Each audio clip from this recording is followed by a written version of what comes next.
good evening, everyone. How are you doing? What's up? Oh my God, it's been a week already. How's everybody Thursday night? We are live here, Reign Supreme and Real Boys Talk, bringing you Studs and Femmes, Lavender Diaries, End of the Road. What do I do now?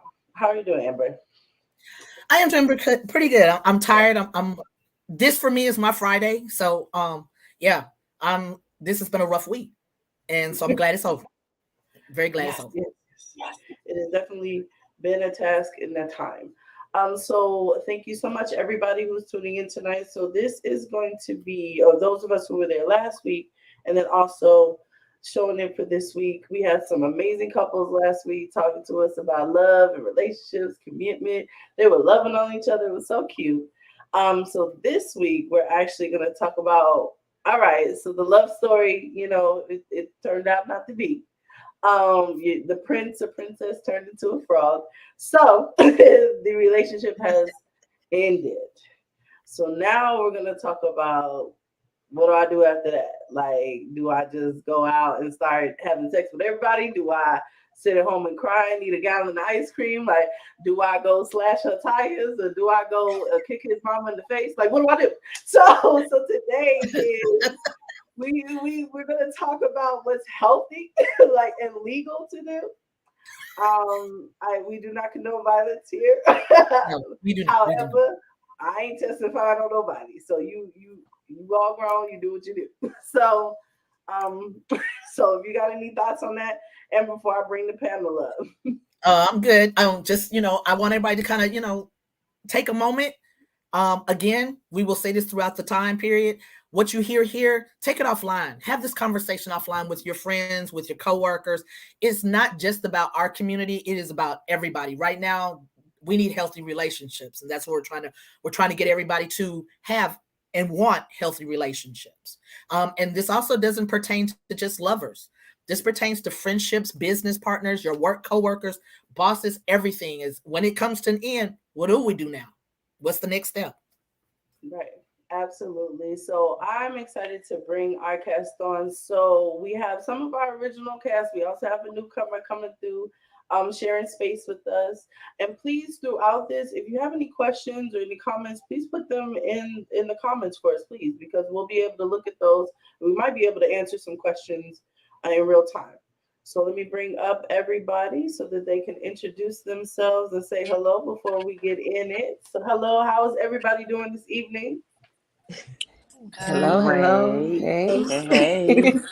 What up? What up? I know y'all back. We back together again. Reunited and it feels so good.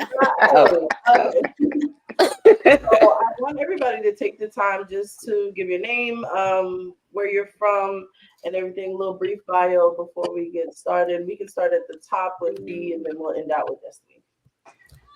Okay. Hi, She is B. I am the other half of Sip Tea with Toy and B on all social media platforms. It is a podcast as well. We discuss real topics while we're sipping on not so much tea, but whatever. I am from Miami, Florida. And yes, I am very interested and excited to discuss what happens at the end of our relationship. This should be interesting. Absolutely. Mm. And Forrest, you can go next. All right. Hi, guys. I'm Forrest. She, her, they, them. I'm a Atlanta-based lesbian librarian. I work in sports and television. I'm on the board of Atlanta Pride. I work with Gay Magazine, as well as Front Runners, which is a queer running organization. And I'm also known as favorite librarian. I love circulating queer books. So, yeah, that's me. I love her, you guys. Like already, I met her once and I automatically love her. All right, S'mores. Next week come through. Hey, I'm S'mores. I'm currently in Florida, but I'm from New York. Pronouns is she, her, they, them, it. Nah, not it. I'll beat you up, but you get the point. Like, as long as it's done with respect, I don't really have no beef. I am an activist. I actively have no podcast up and going, keeping it true. Also, gonna shout me and be out for our birthdays yesterday, real quick. Nothing too crazy, y'all. Scorpio gang. And And gang yeah, gang. the gang is back. Pass it on. All right, all right. Hey, everybody. I am Keisha, your favorite bedroom candy consultant. I am currently in H Town. Um, yeah, that's all I got. I'm happy to see everybody. Happy birthday, being s'mores. Yeah, that's it. All right, Stephanie. All right, it's Duda, the youngest of the crew. um, you know, Miss, do your research. Can't wait to have this discussion with y'all. Just live life. Right. Okay. Okay. So yeah. So we got everybody back on. So we are gonna switch it up tonight. So tonight, like I said, we're talking about the end of the road. What do I do after a relationship ends? So like I said, if you have any questions or comments, please make sure you comment them on the side, either on the YouTube or Facebook, and we'll be able to address them. So I want to kind of open up. Well, obviously, we're talking about ending of relationships. Again, it's not about just lovers and intimate relationships. This could be family. This could be friends. It could be work. All of those things. So I guess for the first question, I want to ask, like, when we're talking about like breakups and kind of handling that, has any of you like experienced like a very like hard or serious breakup before? Yes. Absolutely. Absolutely. Absolutely. Okay, okay. So how, just briefly, since everybody has, like just briefly, like how long ago was it? And like name something that you did like to kind of help you with it. If you're still ing, as our good friend Tish likes to say, if you're still ing from it, like what steps have you taken? Like what are you doing? I go first. Well, it took too long, way too long for the breakup to happen. Like we had the conversation, hey, you did the hard talk. It's not you, it's me. We're not growing, all that good stuff. But it didn't. I didn't understand why it took over 3 months for us to actually break up. Like she wasn't understanding that we were. This isn't it, and it became toxic. And I legit had to pack up, move, and run away. Like it was bad. Like it was she didn't understand we were breaking up. She was still trying to continue the same routine. I would say the same thing. There was no leading on, there was no after breakup sex, there was nothing. But it was getting really to the point where she wouldn't like she couldn't accept that we were not going to be together. And I think it's because I didn't end it in a toxic way. I wasn't being disrespectful. We didn't argue. It was just that this relationship wasn't conducive to my health. My mental health was taking a toll, and this wasn't working for me anymore. So, I don't think people understand that. Like, it's okay for us not to work as a couple because of me. You know what I'm saying? But like, let me be, let me go in peace or whatever. So it just became really toxic. So it got to the point where I know maybe the way I did it was wrong, but I had to pack up and escape. Like Mufasa did was it Mufasa? Simba did, he ran away from everything. And that's Right. legit what I had to do. It sucked that I had to do that, but I've been at peace ever since though. Mm, okay. Anyone I else think want to chime in on that? I think for me it took a long time. Some toxic people that should be on and off for like 7, 8 years. I had a few toxic breakups, but that one was the one that took the cake. We're gonna just, if you haven't heard of toxic professionals on Instagram, we're just gonna say allegedly. Was ready to put on the orange jumpsuit. Like, I ain't gonna hold you. Like, don't play with my feelings. Don't play with my chest cavity. Because, I mean, you could leave me in peace. The following breakup that I had after that, I was able to leave more peacefully because I ain't need that type of energy. So I think, those aspects I probably feel like I've done better at healing. I'm one who hasn't been in a serious anything for like 7 years. So I think now I would just walk away. But I mean, also, yeah, I know my motto. I don't cheat first, but I cheat worst. Yeah, and that applies to all things. That literally means like I will not go out to seek and hurt you, but understand I'm not want to be played with, and I will make your grandmother cry. I will make her go say her prayers because you don't get to violate me. I'm working on it. I'm healing. That's the ing, as we like to say. But I do know that I'll tell anybody, my mind works both ways. As nice as I am, as evil as I can be. So just work with me here, because I mean, I'm work in progress. Like, and I'm a Scorpio, so like a lot of that is true. We will hurt ourselves in order to not allow you to hurt us to a magnitude. So when you do actually get in and hurt, it allegedly can create some situations that I may not want to always own up to. So I think, but it's a process. So I'm working on it because I don't need nobody taking me out of my character. But it does get pretty bad if dealing in toxic situations. It's hard to come out of it. Okay. Okay. Anyone else want to go? Well, any Oh, yeah. relationship look, if you can't get your money back, the relationship was toxic to begin with. Like, but I guess for me, I guess I would say I've only had one really, really like, singing in the rain, in the shower, type of vibe going on. But we have since healed and moved on and became more players since then. But it was hard. It Take me back, Destiny. Take me back. it was you like I Look, think that we trying to be good. Destiny about to bring it out. Look, I have so many questions, guys. hey, look, we can get to it. Y'all know this. I'm an expert at leaving a bitch. For real, Y'all heard it first. Y'all heard it first. Yeah. Here we go. Here we Y'all go. know that. See, we Y'all know. was good the first see how 5 toxic minutes. it can get. We see the live. Nah, but I think not that last one. That last one. We tried, y'all. We tried to make it a little ways. We tried to make it. We tried to make it at least Look, 30 minutes. right? We couldn't do it. She didn't even get 15 minutes in. I just want my money back. You feel what I'm saying? That's all I want. I just want my goddamn money back. But my last relationship, I mean, it was a marriage. So, shit. Yeah.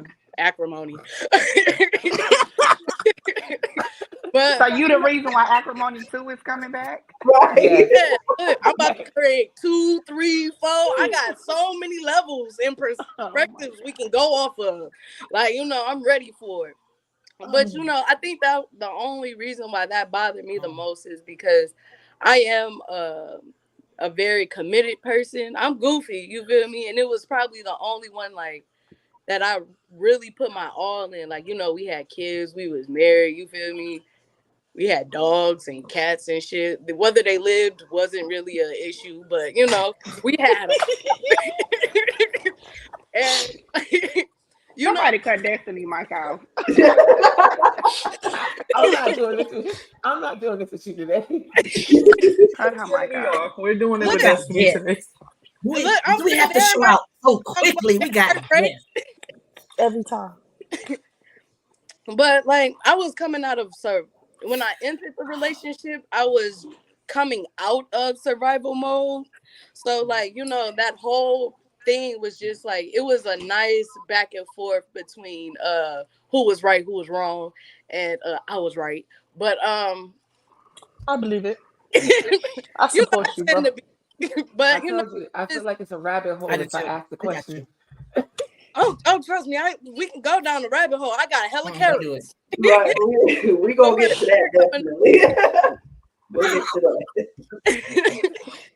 Nah, but like for real. But now, like I'm not bitter, towards the relationship. Now I ain't gonna lie, like my mouth would get slick. You know what I mean? Like we can take it there verbally if you want to, but after a while, like I'm in such a place where it's like yeah, you did what you did. You fucked up, and you a dirty motherfucker for what you did. But God forgives, and I am His child, so I'm gonna try to follow in the footsteps ordained before me. So that's my feel on that. I love how we wrap that up after all the cuss Right. words. We just bring Right. God right into it. Right. Now, Lord Jesus. Let's praise Right. him.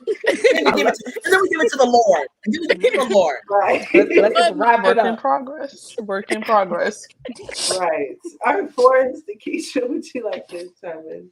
Forrest, What was the welcome to our question? crazy. Welcome. Like, The what was question the Y'all see how was, they do what it. was I your see. hardest? There you go. The question was your hardest breakup and like what kind of led up to it? Oh. Well, where do we start? The bitch wasn't paying. Oh, let me. No, No, not Destiny, We're talking to your Forrest. time is Destiny. up. we done with you. We Mute gonna your start- mic. Mute. Mute Wait, hold on. your mic. We We gonna have have an intervention company. with you, okay? We have company. I'm about to mute your mic in a minute. Like we gonna have your intervention. We here have shortly, company. okay? Right. We have Embarrassing In the us. back room. Look, So I we'll caught talk to her myself. later. I caught myself. You feel me? It's a very serious topic. You Destiny, feel I'm me? sending you a hug, We, okay? I'm hugging you, Destiny. all Okay, right, because you need we a hug. breaking every chain for all the studs, sinners, and sinners out there. Right? We breaking every chain. Jesus. All right. Okay. Like I said, we'll have your intervention in a minute. Let's get Right. back to the Because, honey, ladies. she needs it, So they honey. can Put her answer. on mute. A come to Jesus moment. Oh Goodness. Lord. Go ahead, Keisha. Um, so, yeah, Destiny, you got me all off. So I would have to agree with everyone saying that, at some point it did get toxic. I probably should have left sooner than I did. But one thing that I am doing, ing, as we want to say, on purpose, is getting me together. And anybody that may been following us know I'm an advocate for therapy. I'm an advocate for mental health. And that's one thing I've been doing. I see my therapist twice a month on purpose, to help me understand who I am, and so I can be ready for whoever is supposed to be in my space. So, but this last one, whew, people can attest that almost took me up out of here in more ways than one. In more ways than one. Allegedly, in the words of more, in more Allegedly. ways, in more ways than one. But I'm gonna pull a destiny by the grace of God, Man, That's what I'm my saying. Heavenly Father. what? Your Baby, testimony. in Your about a few more testimony. days, I'll be able to speak on it. But right now, we're just gonna thank him in advance. But And there we then, go. because won't he do it? Won't he will? All the Every time? Every time. I'm telling you, you got to go through those steps for the testimony. I think that through the justice system, that's why we're going with allegedly. But if you don't have nothing to testify to, then what you want? So here we go. So I'm an advocate. I'm working on it. All right, where the Okay. oil at? Where the oil? Okay. Okay, y'all, we got Now, company. We Forrest, gotta behave. y'all gotta We behave because we have a we new got friend company. out here now. We got So company. please, Forrest, please regale us and bring us back. Please. Whew, Forrest, it's my turn. welcome to the team. Oh, hey y'all. Hey y'all. Okay, I guess my hardest breakup would have to be it was 2 years. She was closeted. So the breakup was really hard because I had to the anger of healing. I had to find a place for that. And plus I'm a delusional Pisces. So I plan on getting my lick back. And Sorry. so I'm very petty. And so a part of my healing was not to hurt someone through my hurt, but I didn't want to see her happy with anyone else until I was happy. So kind of setting up another relationship before it truly ended was like my assurance for happiness, although it wasn't the best. But that kind of stagnated or kind of delayed my peace and joy. So I had to really work some things out, especially getting out of the routine of being with this person day in and day out. Had to find a routine for myself. So Absolutely. Okay, hold on. When is your birthday? When is your birthday? March the 20th. I'm born the spring Okay. equinox. Okay. She's on that cusp. Here Good we to have a go. fellow Piscean on there. We got water signs all throughout this situation. All throughout this thing.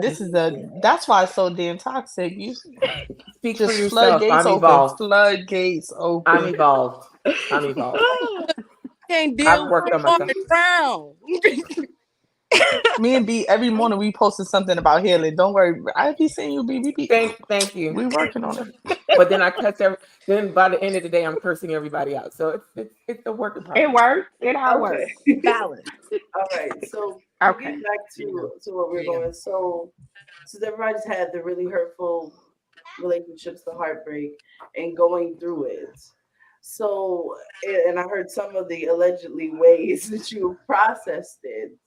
Um, I want to know, like, you kind of leaned a little bit into what I was going to ask next for us was so did you set up a relationship like immediately after, or was this something recently? Like, did you just kind of leave? Like, I know B, you had mentioned that you had to run, which I definitely get that because I was in a similar situation myself, so I get it. But like when these relationships ended, like right after, like what were the emotions that were going through? Like once you decided, okay, this is it, this is done. I can't. We can't do this anymore. Kind of walk me through like where you were at that point. Um, for myself, I felt very lonely because I paired my life and was planning for a future with this person. So I had to abandon certain ideas of happiness. And so this was before like Tammy and before like her and a few other dating apps for like queer women or just queer folks among the spectrum. I was always on Tinder anyway towards the last portion of our relationship because I got those feels of us just being disconnected. So I was kind of setting myself up for something that I could just fall into without thinking, just to distract myself from what I wasn't addressing in my relationship. So there was a lot of abandonment of just myself and things I needed to confront that eventually addressed me in other relationships. So that's something I had to learn. Also, that's something B and other folks had mentioned, therapy. That also helped me to come to certain awareness that I was hurting other people by not really loving and healing myself.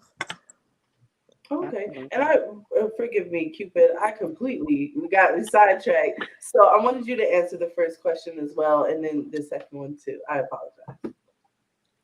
Okay, so to answer the first one, a breakup. So, um, I have an ex that we were living together, and so we had our name on the house and stuff of that nature, and we ended up breaking up, but we didn't leave.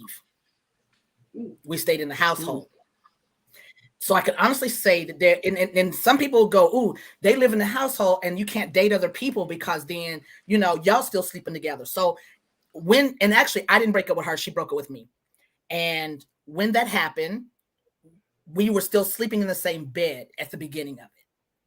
So we broke mm, up. She said she didn't want to be with me. I was like, okay. Then 8:30 came and you in the bed next to me, you naked in the bed next to me. And then we're still having relationship, but then the next morning, I'm not understanding. I am a Taurus, so I'm not understanding. So I go to kiss you like, hey, babe, and you're like, we ain't together. I'm mm. confused, little hurt, I'm because I put a band-aid on that first wound because I thought, oh, we made up, we good. Then 3-4 days later, we still sleep in the same bed, but now you coming again with the nakedness. I'm confused. I had to put my boundaries and say, look, due to that, we have an investment here. Okay. We have we got a lease. No one wants to mess up their credit. None of that. We have to figure out how to work this and work it through my pain. She wasn't feeling no pain. Okay. I was feeling pain. So I had to put boundaries. And because we had a 2-story house and we had an extra bedroom, I was like, you got to move upstairs. We actually sat down and had to put the boundaries on there. I ended up, our rule was you can date whoever you want in the streets. Do not bring anybody to the home. And that lasted, let me just say, that lasted for about 8 months. I dated someone that was in West Palm in Florida. She dated someone here in Atlanta. Then we realized that because we were able to be friends, that friendship started coming to the forefront. So my pain was able to remove one because I started being with someone else. And so my attention was on that person.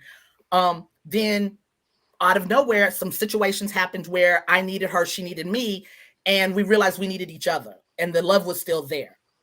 The unfortunate thing with end of the road was that as we were trying to get ourselves back in a relationship, she got sick.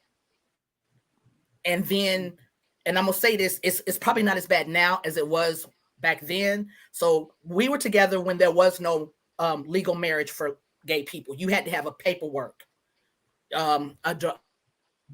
directive to be able to make decisions for your partner when they are not able to make medical decisions for themselves. Basically, she was a diabetic and she went into a diabetic coma for 11 days. Worst 11 days of my life because her family, it was horrible.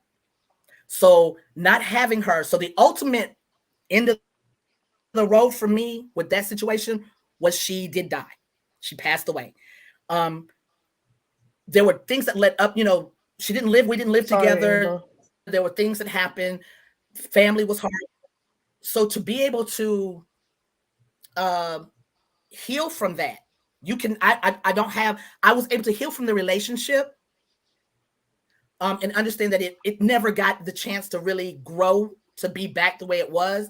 We knew what we had. And as she got worse and started realizing the ultimate was coming, we were able to make peace.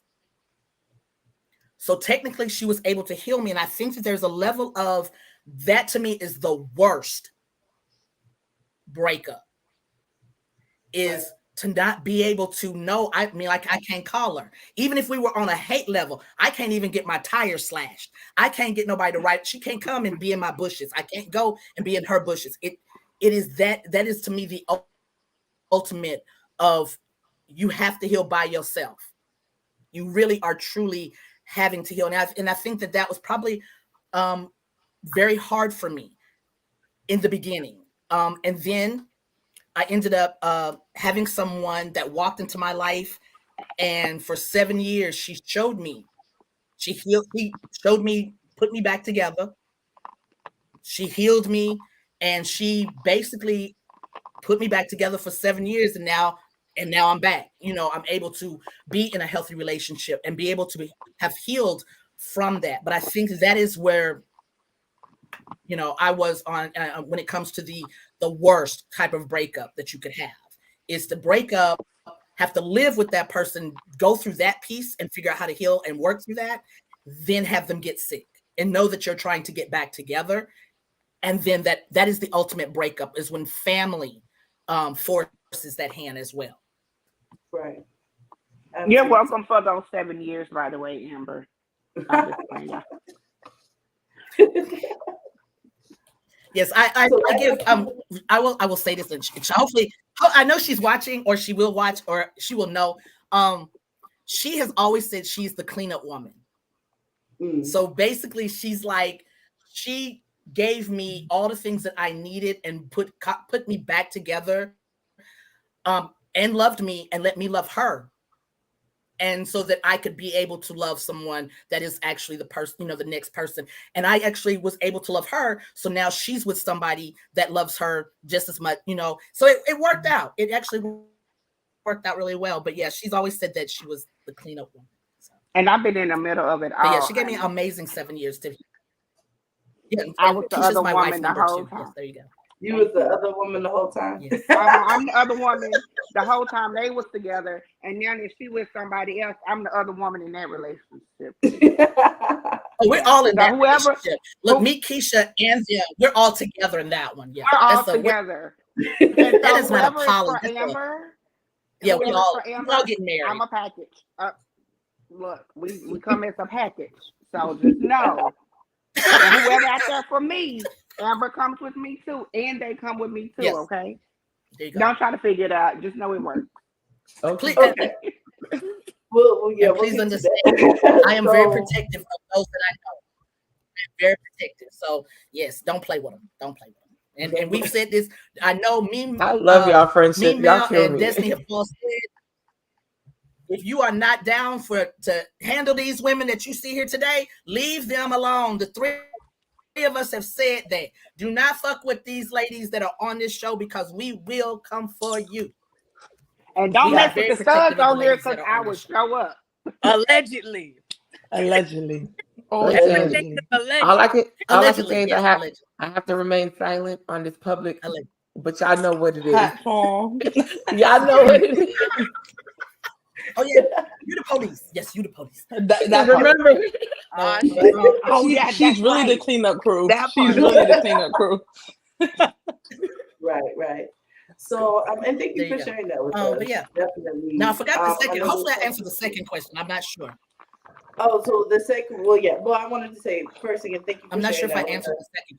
There's quite a people in the comments that were commenting on that and saying, and everything like that. So thank you again for sharing that with us. There's definitely people out here that have suffered a similar loss. I know I have as well. So it's definitely something that's heartfelt. And the second part of the question was, you actually did answer it because it was, what were your emotions and feeling going on when that ended, that hard relationship ended. And you kind of took us into the next Let me next add segment of this. it. Look, let me add this, and then I'm gonna let you go on. One of the first thing that I ended up having to do when this happened, when she left, literally, as I ended up being in the backyard with my dog, and the Lord listened, and I laid him to rest. I laid him out. I cussed him out. I cried. I yelled. I fussed. I did all of those things because I didn't know what else to do. I had so much of anger built up inside that, thank God, one of my neighbors was actually at work, and the other house next to me had not been rented yet. 3 a.m. in the morning, yes, I had been drinking, and the Lord allowed me, and I don't know everybody's feelings about God, but my God allowed me to have that conversation with him and to fuss and to yell and to be mad. And when it was over, I literally was on my knees in the ground, and I was crying, and I felt safe to know that I had let that out, and I was able. And that, I think, a lot of people do not. And I'm not saying you got to do it the way I did it, but I think you got to yell. I see these places that you can go to. Uh-oh, am I stuck? Can y'all still hear me? Okay, we can hear you, We but can you hear are you. kind of stuck. Yeah. We can hear you though. If we need to, look we can take you like down and bring you y'all back. trying to give us a word and he trying to silence us. No, trying to keep That's it all right. friendly. Yelling and screaming is fine. I approve that message. Yes, definitely. I'm going, Cupid. I'm gonna bring you down and then try to bring you back and see if that works. Okay. While we're waiting on her to get reconnected and everything, um, hold on. I think we might have her. Let's see. Uh-oh. Okay. Well, we'll just wait on her to come back. So yeah, so kind of piggybacking off of that, as far as like the emotions, I think Forrest, you were the only one that actually got to answer. Oh, wait a minute, I think she's back now. I think we got you back now. I'm sorry, guys. I just think that, like I was saying, I think you have to take that moment and find and at that moment, by me yelling and getting it out my way, it allowed me to be able to start the therapy concept and the healing concept. So I'm saying to you that immediately we lash out by either harming ourselves, or we end up harming, getting ourselves into some situations uh legally that we don't need to be, because we're so angry, or we're mad, or we can't express ourselves. And I think that if you take that moment, and like I was saying, there are some places now where you can go and they let you break plates and break TVs and throw Yes, paint yes. and yell and holler. And sometimes I think that that's what we need at the breakup moment, if that makes sense to everybody. Absolutely, absolutely. Anyone else Absolutely. want to chime in as far as like what places they were at when these relationships end? S'mores, Um, go ahead. so let's. I'm gonna just use the last two situations like I did. The alleged situation, I allegedly had to handle all the technicalities that came with the repercussions of my initial actions and response. And then back then I was still growing up, so I was a hoe.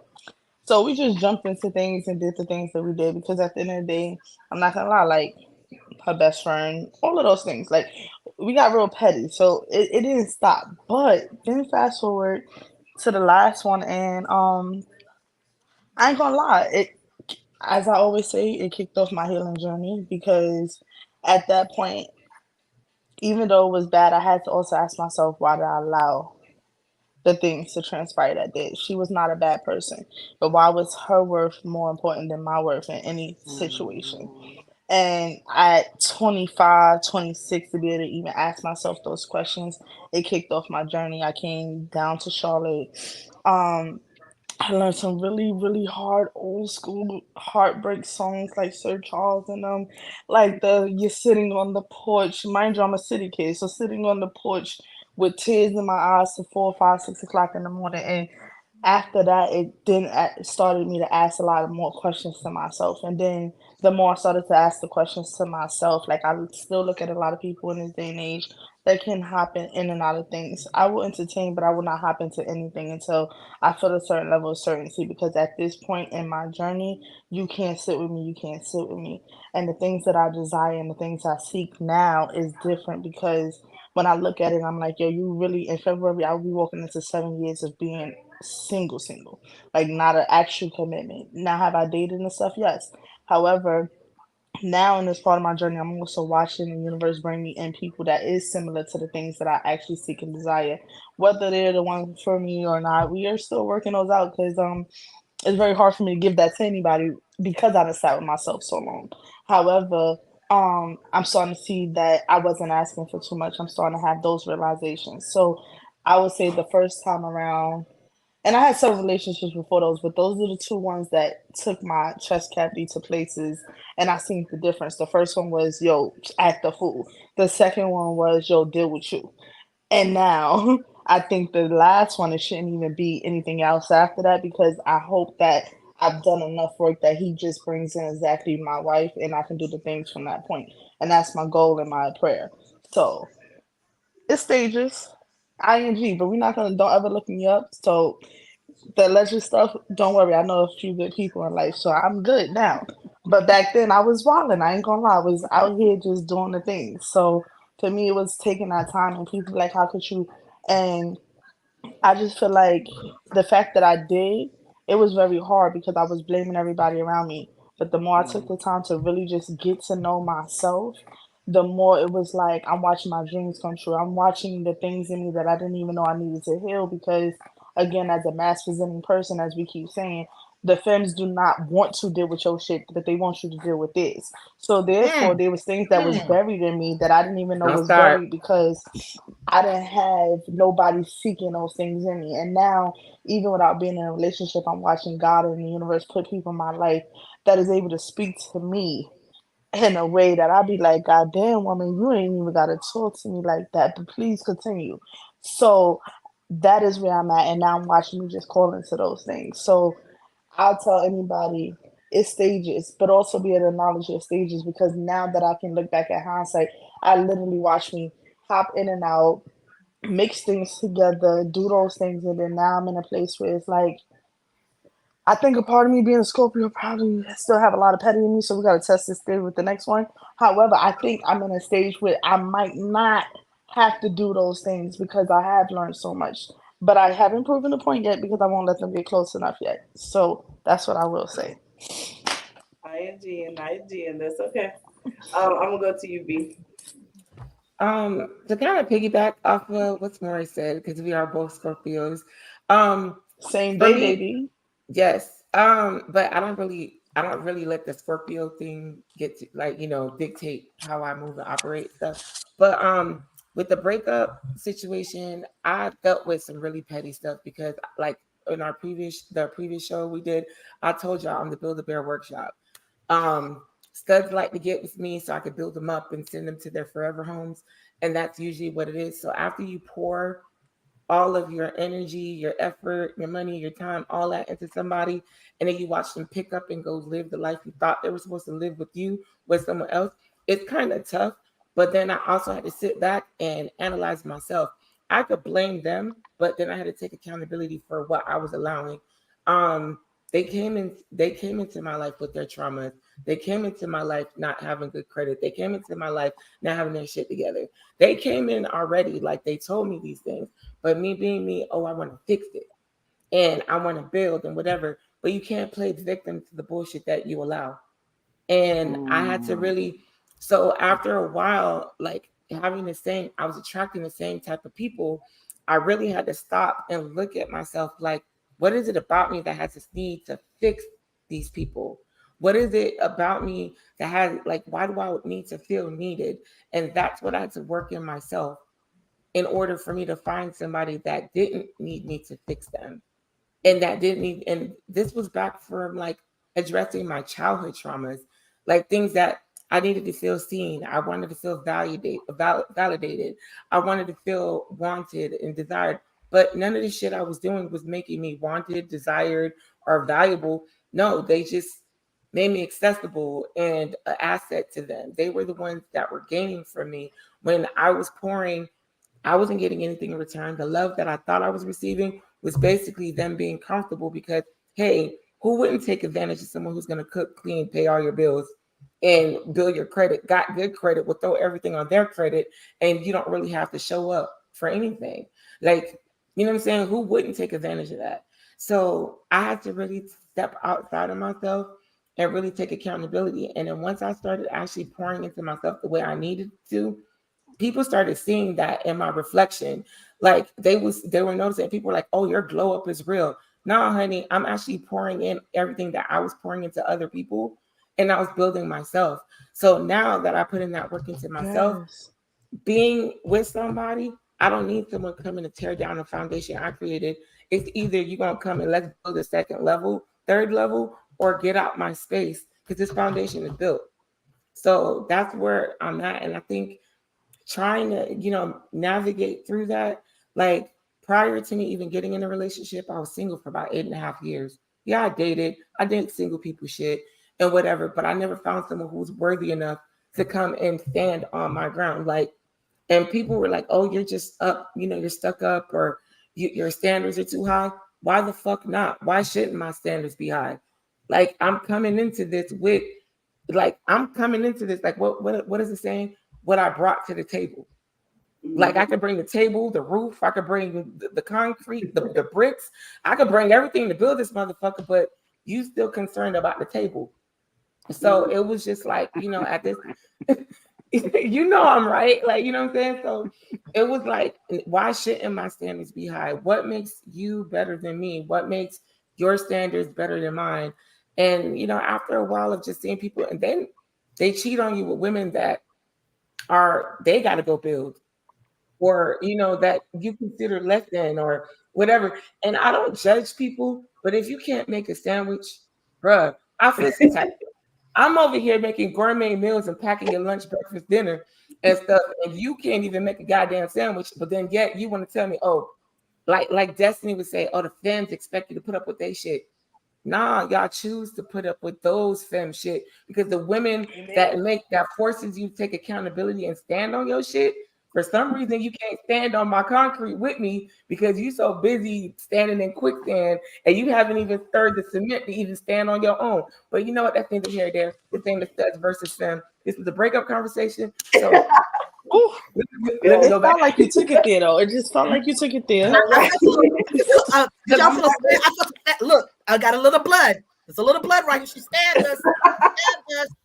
No, but I get it. Slid it in there real quick. Yeah, Yeah. like with it. I should have finished it off. Then, and then I brought it to God, and God told me There you to say this. And then I gave it. Look, and then I gave it to God. Yeah, and she stabbed us. It's okay. It's okay. We're gonna take the stab. We're gonna take the stab. Right. Y'all. So I'm gonna leave Destiny for last, and I'm gonna get Keisha to respond, and then we go ahead, Destiny. Okay. What was the question again? Because B done laid it out. I'm trying to figure out what I'm gonna tag behind that. All right. So the question is, when you had that heartbreak and when you were in that, like, how did you feel in that space at the time that it was going through? Like, where were you at that time?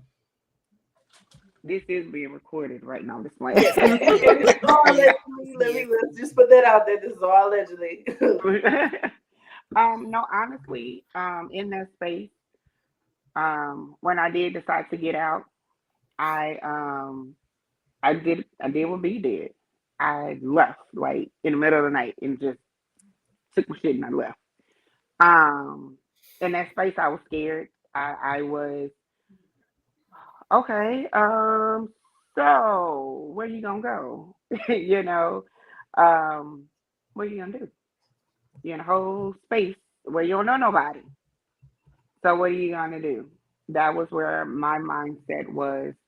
Um, I went through a whole lot of emotions. I went through the grieving process, literally.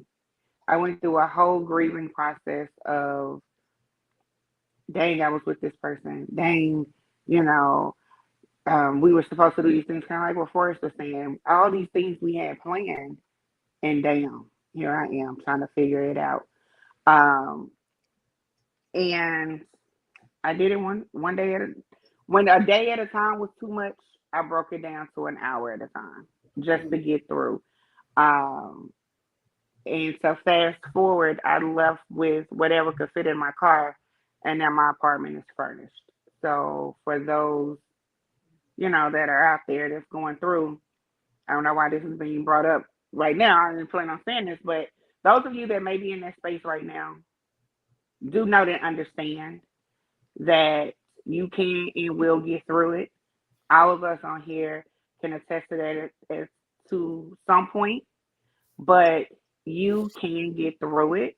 You will get through it. I affirm that you'll get through it. I encourage you to get through it. So like I said, I don't know who's on here who really needs to hear that. But you will get through it. Don't look at what's going on right now. Look at where it is that you're wanting to go, where you're trying to be, and take care of your mental. I'm done. Okay. All right. So Destiny, we're gonna have you we're gonna end Mm. this question out real quick. Dang, why your tone drop when it's my turn? That's his Nah. destiny. Well, There we go. like I think I was more confused, like than anything else. Like it's like, all right, like here we go. Like we didn't said that we didn't start off with the don't play with me, you know what I mean? We gonna be forever, all this other good, lying ass shit we doing. Like, and then like for it to just like, I don't know, it's almost like things don't happen overnight, but it's almost like you wake up and like shit just different. You know what I mean? And you don't really know like really what's going on. You kind of just go on with the flow and things, and it was just very like confusing shit. Like you know what I mean? Like once you get past the confusion of what's going on, how do I fix it? And like then like you're willing to do stuff, and then now y'all doing stuff at different times. Now I want to try, you know what I mean, on my time, and you ain't ready. So now it's, oh, now I get what you said, but now you not ready. And it was just like too damn much. And then when you have like kids involved, and like I don't have any bio kids, and so like you kind of like they start, treating you like they daddy and shit. Like you feel me? And not the one that's active. Like you feel me? They, you know what I mean? You get into it with their mama all of a sudden, you feel me? You just the nigga that's eating up all the Fruit Loops. Like you feel what I'm saying? Right. Like, you know what I mean? Like you ain't paid bills in this motherfucker. Like you ain't, and it was just like then it turns into like anger. Like, like now you done went to confused to what's going on. Now you just mad all the time. Like I ain't gonna lie, it came to a point where I was the person where like you just be so stressed out about the shit that's going on where like you come home like it's almost like drill sergeant. Why this ain't done? What, like, bitch, you ain't cooked today? Like you feel what I'm saying? Like what's going on? And then you realize that the relationship is like, in my situation, unsalvageable. And like you just almost like, oh, like, it's just trying to find that routine without that person that you said you was gonna be there with. And my thing is, I can love somebody through whatever. If you saying you down with me, like you feel me, if you down with OPP, you feel me, I'm with you. You feel me? Like I'm a ride till the wheels fall off. And like all I ever really needed was somebody to be like, no matter what. You feel me? So now I'm coming in here with this no matter what mentality. Bitch, you think I'm stalking you when really I just said no matter what. You know what I'm saying? Like, shoot, it ain't. But like I think what really helped and saved me was I think I had to reevaluate what the whole purpose of the relationship was. Like, okay, what was it that I really was trying to get out of it? What was it for me, and what was it for the other nigga? Like, you feel me? Like, what is it? You know what I mean? That we both wanted out of it. And for me, like I said, like I was in survival mode. So, like, you know, you have that mental change from like, you know, I'm just trying to breathe. I just want to feel safe around the people I'm with. I just want to be safe. And then like when she left, or however we want to call that, when we separated, it was almost like that safety was gone again, because now we done tied the house together. You feel me? We done tied our finances together. God damn it, our coupons mixed. You feel what I'm saying? I can't call the pizza place, you feel me, and get my free pizza because you didn't call in ahead of time. Like, like, you feel me? All this, now we back to confusion. You feel me? Now we not communicating. Like, it just, it was. I love you, Destiny. I need to hug Destiny. Right. I love you, Destiny.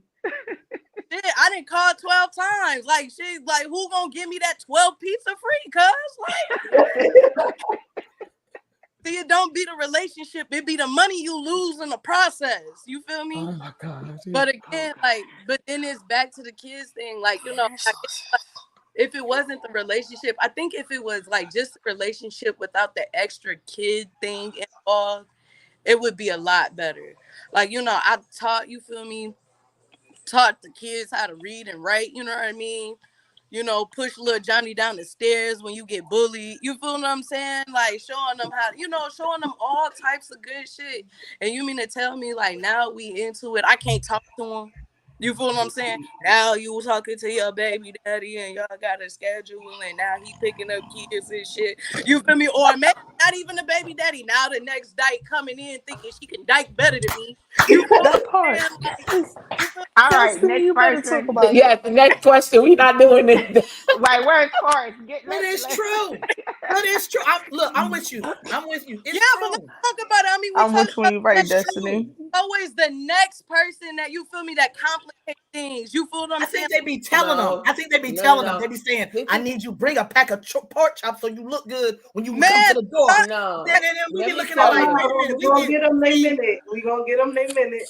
No. We Let gonna me get just them their say minute real this quick. time, I'm B. with Hold you. on. I'm with you, We Destiny. gonna come back. We Being, gonna come back. being the femme with kids, that's Like not, I no, said, this is hold what on. happens. Y'all be sometiming. But okay, go ahead. Hold on. I'm gonna let them speak their piece. Talk I'm gonna about let it. them Let's cook. really talk about it. Why y'all do And that we'll shit? go back. See? That's a She fact. coming for me, Brittany. She coming for me. I know. She coming for both of us, but that's okay. But like I Like, said, we gonna let them cook. I'm gonna let them get off, and then we gonna go at it. You never spin the block. Don't worry about it. Go ahead. Look, we gonna take the children out of it. Don't put the children in because oh, that's we in December. about We're them gonna talk out. about Nah, the she children in brought kids. December. She Well, We're brought gonna talk about kids. children in December. So don't do the children right now. But I'm just saying overall, I don't know what it is with your ladies, but y'all tell that new person, I need you to come like this and get this and bring me that. I do believe they be giving up their credit card to the new person just so they can get a little, so we look bad. Like, I look just what got they one brought me thing. the Gucci I've been wanting for 6 years that you couldn't do. One thing. See? all Why we officers gotta be like that? Why we gotta have that? bro. I just don't know what films y'all dealing with because I don't know who y'all talking about. Thank It's you. always the new person that It's makes not always. relationship. It's Like, not always. it makes everything like icky. You feel what I'm saying? Like, you can never just get the next person there and just be like, oh, that's the old nigga, calm down. You feel what I'm saying? Like, this, let's be respectful. You feel what I'm saying? That was my past, leave it alone.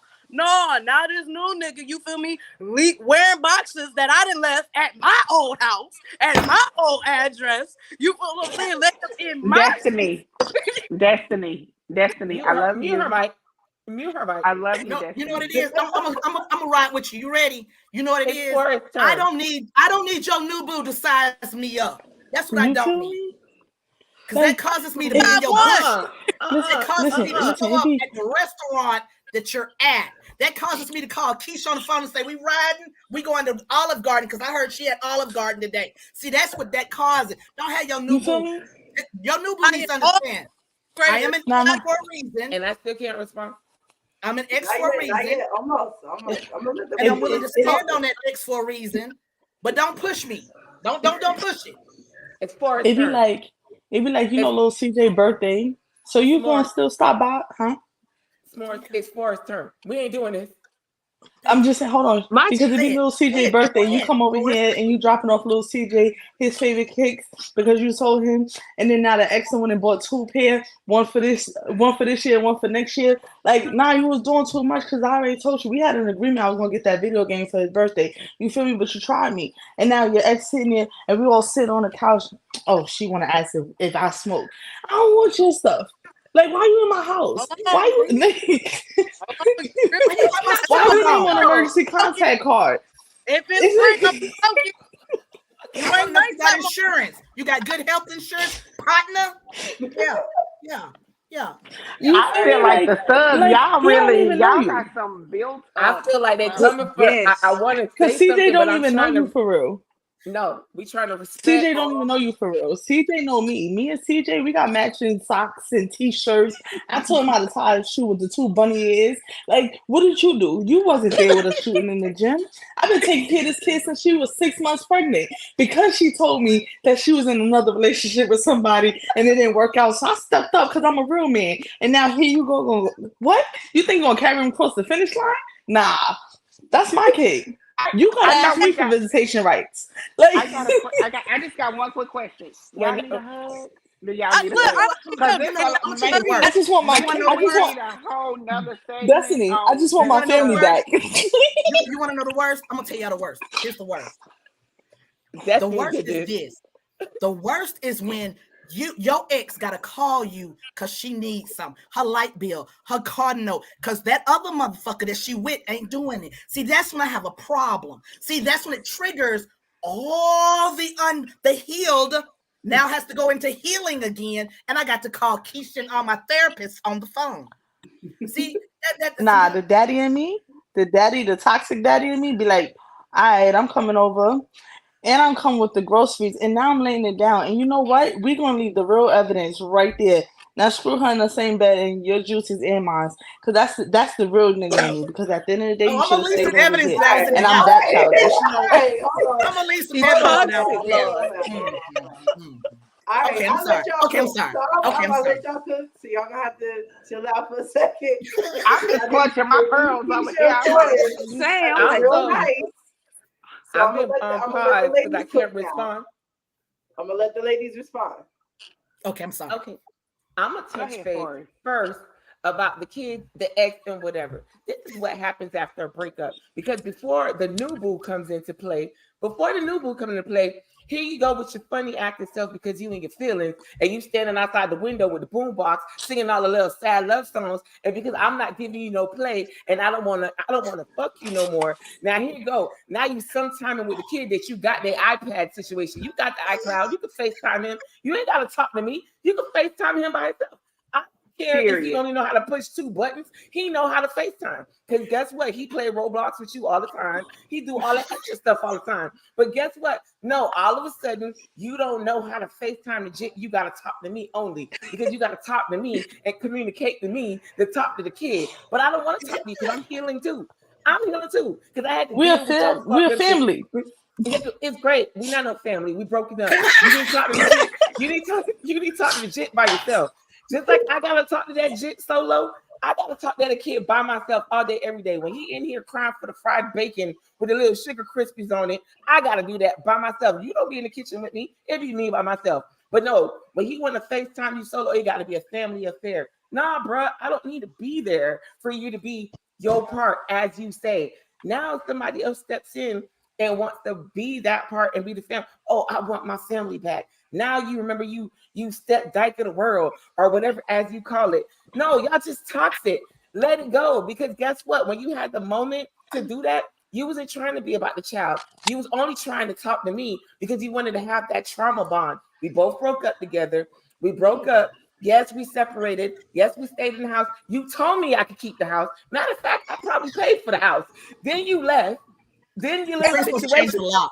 Then Then your situation didn't work out with the new bitch that you probably left me with because you left me for because all she know how to make is some bologna sandwiches because she really don't know how to cook in real life and some chicken Alfredo. But no, now you want to remember and reminisce about all the food that I used to cook and whatever because now you want your family. Now you should have wanted your family. You should have wanted your family when you was with me. You should have wanted your family. The same thing that kept the refrigerator stocked up and had all your little favorite fruit snacks and legit fruit snacks in there. You should have wanted that. Because she don't get that. No. But you didn't want that. You didn't want that. You went to what you wanted. Now you want to double back because guess what? The grass wasn't greener. Now you remember you got a kid. Fuck that. You ain't got no kid. The new daddy got a kid. That's who got the kid. So I don't care. And guess what? And guess what? Every time his birthday come around, he gonna get 3 pairs of shoes because you gonna bring one and they gonna bring 2. It is what it is. I'm just saying that what y'all forget. No, what y'all forget is when y'all get my name is on the birth certificate. Nah, it don't matter. It don't matter. But guess what? What y'all forget is your woman got motion. But then what? Y'all go look at somebody else that, you know what? The grass is greener. That's what I'm finna go deal with and go slide because that's what y'all want to do. But then y'all forget y'all woman still got motion.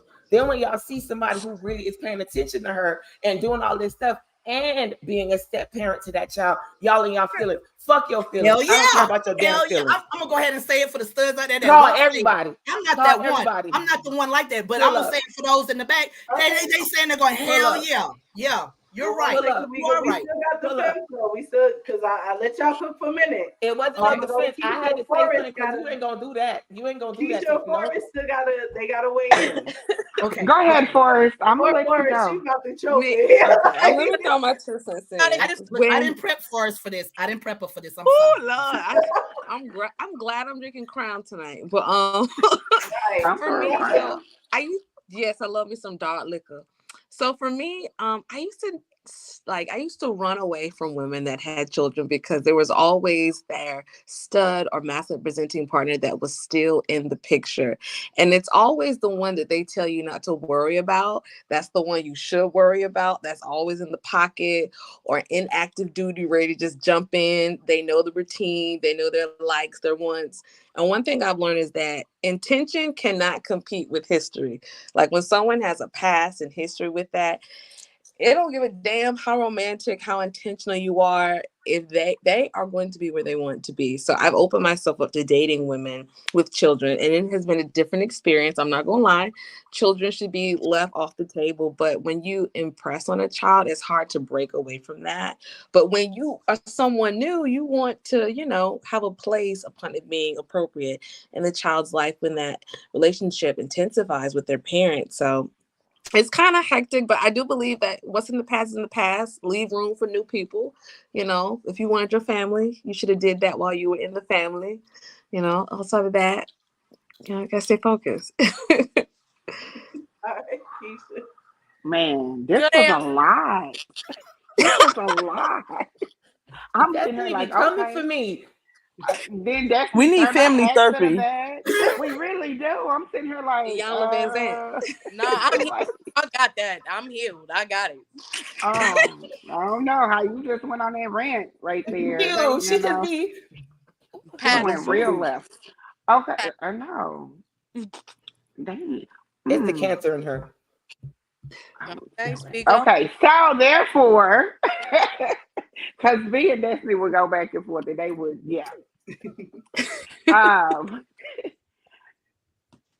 I feel that when you break up, you done. That's just me. That's just my 2 cents on it. What we got to talk about? What we got to talk about? We ain't got nothing to talk about. Because if we did, we would still be together. We ain't got nothing to talk about.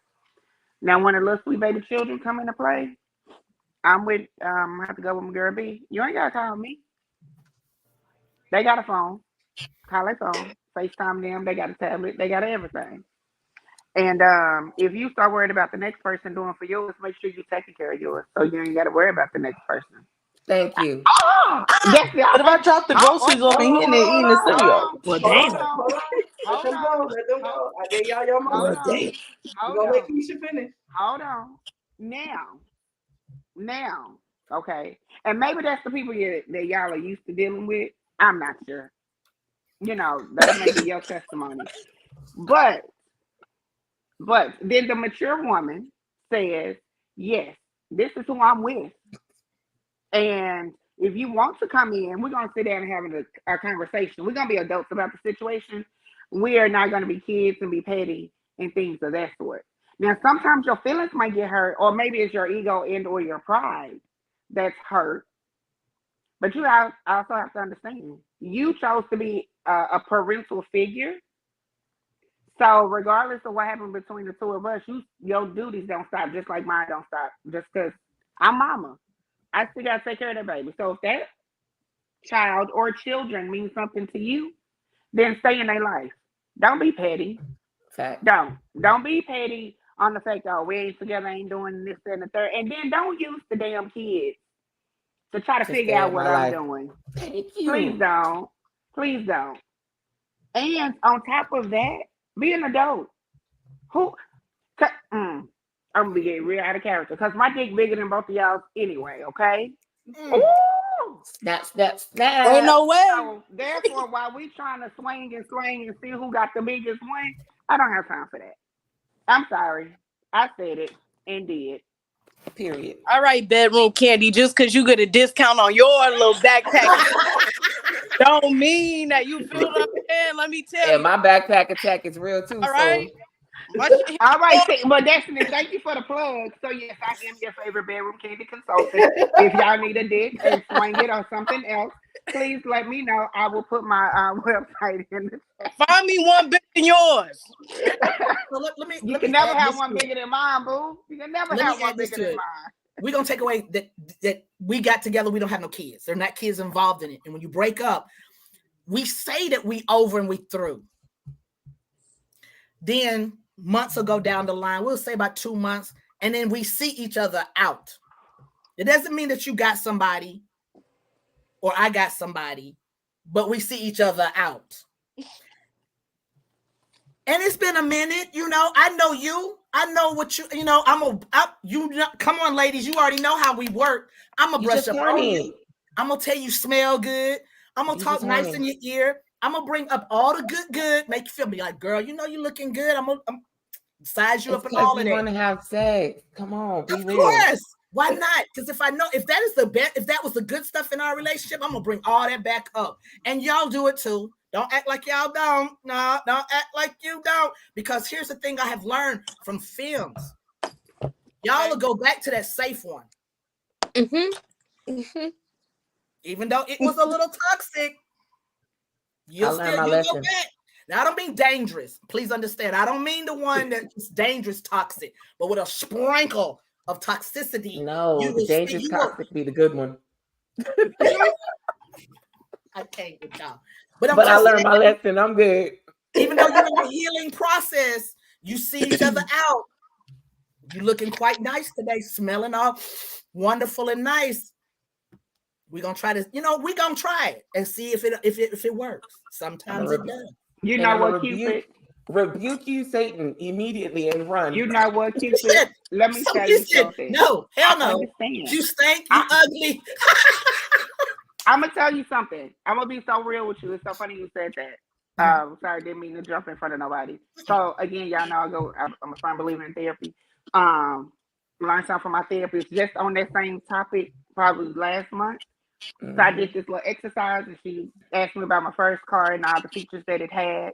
And then we talked about the car that I have now. I have to roll the window down and now I can just beep, beep. And she said, don't go. And my first car name was Putt Putt. So when I see an X, I say, I don't want to drive Putt Putt no more because I like the car that I have right now. So yeah, it is tempting. But then I have to tell myself, I don't want Putt Putt no more. I want what I have or better. So yeah, it do be hard. I ain't gonna lie. I was tested not too long ago. Fuck with a classic. Negative. That classic. Baby, Putt Putt. I had to figure out what my keys was. I didn't have remote start. I had to roll down the window. That's probably before your time, Destiny. Instead of hit the button, instead of hit the I button to rolled let the the window window down. so, so yes, what Keeper is talking about, it does, but you also got to be in You that gotta evolve. healing space to say, you know what, I don't want to go back to that because I've grown so much from that. I don't want to go back to having to do things that's out of my comfort zone. I don't want to roll down the window. I don't want to look for my keys. I lose everything. But if I know my keys in my purse, I'm gonna be able to get in my car. I'm gonna be able to start my car. So why would I want to go back to have to look for something and not know that, and instead of knowing that it's there? And it's the ego thing. Because some people just go back to the exes because they can. Because I know I'm petty like that. Sometimes I'll just fuck with an ex just because I know I can still fuck with you. I don't want you, but I just could. But that was something that I had to get past. Because it was like, after a while, it was like, why am I settling? I got people that really are like on my level are better, but I was running from them because I wasn't healed or I was still working on myself. Then like I said, once my standards went up, oh, that price tag went up too. Sweetheart, you gotta be able to pay to ride this ride. Yeah, yesterday's And price, most of not and today's. most of exactly, and what most of the ones that I was dealing couldn't afford this to sniff this. So, and I'm gonna keep it like that. I'm just saying. Period. So we're gonna on the topic of going through everything, really quickly and keep it brief. Again, this is all allegedly. Okay. So not necessarily the hardest breakup you had, but just name one super duper like petty thing that you did after a breakup. Just one really quick, super petty, all allegedly. Not don't cop no plea up here. Like don't do none of that. Something you can I, actually share. I could Real I quick. could yeah, I could speak because I spoke publicly about it on my podcast about it. Um I I broke up with my ex one day. Well, let's say what day was it that I had got married? I think it was like a Wednesday I got married. So I broke up with my ex on that Tuesday, met a chick, we got married on the Wednesday. The next day she found out on Facebook I was married. Only reason why it was a get back situation. It was bad because she told me I couldn't pull nobody and I couldn't put nobody better than her. And I was like, I'm gonna show you. And it was what it was. So it was one of those ego things. It wasn't, yeah. But Bella, you already know. Stop it. Like, come on, like, don't tell me what I can't do. Just don't tell me Yep. the Scorpio in me, and that's the Scorpio in me. Do not tell me what I cannot do because I'm gonna show you what I could like. I'm gonna show you I can't do it in a way that's gonna hurt you. And that was one of those things. She hurt my feelings by telling me, she's like, oh, you're a big girl, nobody gonna want you. Basically, I was a big girl, nobody was gonna want me or whatever. And I was like, honey, you don't see my inbox? Girl, like what? So I was like, all right. I told this other one, I was like, if you really want to be with me or whatever, you got to marry me. Say less. We went and signed paperwork. We was married. Wow. Don't ask why. I don't know. It was what it was. You writing a book so I can get these tips? Next. She said pettiest. That was the pettiest. And she found out on Facebook. Yeah. You want B, Queen B. You got it. Who's next? I can't Follow up even from that. follow that. Like, how do you follow I that? know. Like, I'm, how do I'm you not even follow bragging that? about it. That was my worst hour, bro. Like, how do you Cause follow I that? can't. Right, With I can't this, give my last I name. took all the lights out the microwave so that bitch couldn't heat up shit.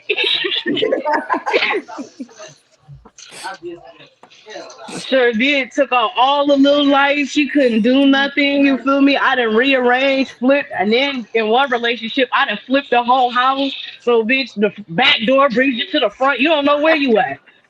Oh wow. Okay. What? For me, Wow. for Okay, me, there Forrest. may have been a possibility that I know some people that spotted that may be really, really tech savvy and all of the things. And if I know you as a Scorpio, I know you. Like I know all of your information. I know all the things about you, your details. There may have been a few things taken out in people's name, a few emails, accounts, passwords, Facebooks, Gmails hacked and changed. You figure it out yourself. Phone number change on the account. So good luck with recovering your past information. I'm the type of I will listen. We're going to shut down your whole entire life. So the we reported cards stolen and lost so that you have to get new ones. But we change addresses. We do all of those type of things. Like we're gonna just ruin your life. But All allegedly, there were some people Friend. that listen, and you know what I mean. And then after all of that. We send quit letters to the job. Like it was just things because what you're not gonna do is play with my time. Good luck with putting your whole life back together. Y'all And I really was hurt really for me. childish. I was really childish. And my thing is usually here's that builder person in me. I'm always good. I've always been good, but I'm always gonna elevate whatever I got going on. In order to elevate you, you'll probably end up on my phone line real quick until we get you situated. You'll probably end up giving me all these details I need because we're gonna fix this so that you could be able to stand with me. Facts. The So Build-A-Bear therefore, workshop. I tend to, yeah, you feel me? So I tend to know a lot about you. And then usually, now that it's in my hands, you tend to forget all the things I guess I know about you. So now we're just gonna take the things that you knew about yourself and alter them. We're just gonna change them around a little bit. We're gonna have to learn yourself again, learn your life, learn these things. You feel me? And me and my friends, we just be outside just tapping accounts and Allegedly. you feel me? Like but I changed and I gave my life to the Lord. But Here good we luck on go. getting all Wrap those it up with charges God. See how that works? You feel me? Good luck on getting those charges reversed. Good luck on figuring out where to start at. You need a new email. You need a new Facebook. You need a new Instagram. You need a new bank account information. You're gonna need all of the new things because I just feel like there was us. We was building a life together. And when I decided to add you in and elevate you to the level where you thought you was about to leave Exactly, me to go Christine. be with somebody else to be elevated, you was nothing when I met you. You be nothing when you leave me. And I just feel like we should just stick with that because allegedly, I'm the better choice, and that's fucked up that you didn't realize it. So I'm gonna help you start from the bottom where I met you, and you get your own self up. You Allegedly. you know what? Okay, allegedly. This one. You know what? Don't y'all ever talk about me. Don't y'all You know ever what? fix I'm your I'm gonna sorry. mouths say to Wait, talk wait, about wait, wait, me. wait, You wait, don't wait, wait, freaking wait, say wait, that wait, to wait, me. wait. I want to hear what the librarian. I want to hear what the librarian because you know the quiet ones be the ones. I want to hear right. what she. Well, well, I know we got 12 in the chat, so I'm gonna try to keep it PG. But two of the most pettiest things I ever did was one, I contacted all their treatment and told them that they were the ones that blew up the spot, so they couldn't shop with them anymore. So that put a target on them for a minute. And the second thing I did, which was really, really petty, is that I signed them up for Republican candidate contributions for like phone calling and like hosting parties at their house. And I signed them up for Jehovah's Witnesses, little appearances and stuff like that. So I've done that sort of pettiness, but that's the extent of Baby, mine. the chef Pisces for real. I'm with you.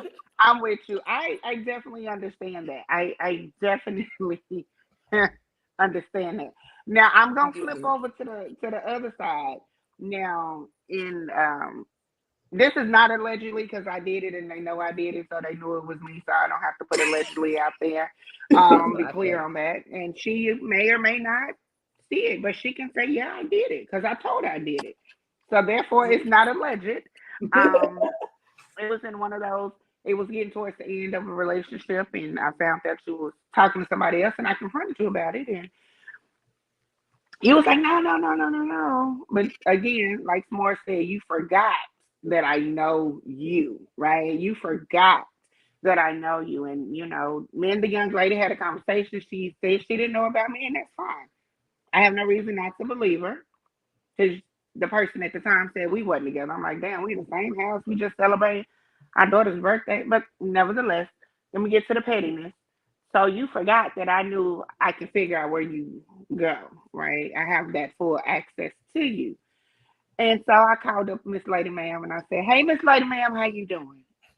I know that at the time, I know my wife is on her way to come see you. Um, I'm clear on that. But what I want you to know, woman to woman, is when she calls you, Because she will. You need to go pick her up from the airport. Okay. The money you thought she was gonna spend on you, or the times that she said y'all was gonna do, it's not gonna happen. Let her know that I told you to tell her that all her credit cards have been canceled. All of the money has been taken out of the bank account. I know that you have a daughter. Tell her the Toys R Us. That's when Toys R Us was, the credit card has been closed. I have canceled all of her cards because guess why? They don't know it's not me because I know all of your information. So that's not alleged. I did it, and guess what? Sweet baby child flew where she was going and had to get her ass right back on the plane to come home because she had no money. She had no money, and on purpose. No And I took man. the money. I took the money out of our account, and I took the money out of her account. What you not fit to do is play with me. That's what you're not about to do. So Play with I your would say mama. that's probably the most pettiest thing I did. Nah, y'all beat On me. purpose. Y'all can't say nothing. Y'all messing with people money and livelihoods and stuff, quitting We jobs. still You went and got together. married. We were Yes. still together. But you know what? Guess You what? you went and got a It ain't wife, like a she couldn't one get day the money wife. back. But you want us to go and spend you want us to go swipe the credit card and somebody we got a credit card bill at the end of the month. I ain't getting nothing out of that. She didn't lick, touch, fuck, fudge, nothing, honey. Absolutely not. I didn't get to go eat. You think you just gonna spend our money on somebody else? Girl, That's a bye. You better fact. figure it out. You better find that secret stash that I don't know about. That's a Damn. fact. I wholeheartedly felt that because it's disrespectful. It Extremely is. Yeah, disrespectful. That's It it bold. was is. And B, disrespectful. you said in order to get my number, you got to sign a dotted line. So you took the cake.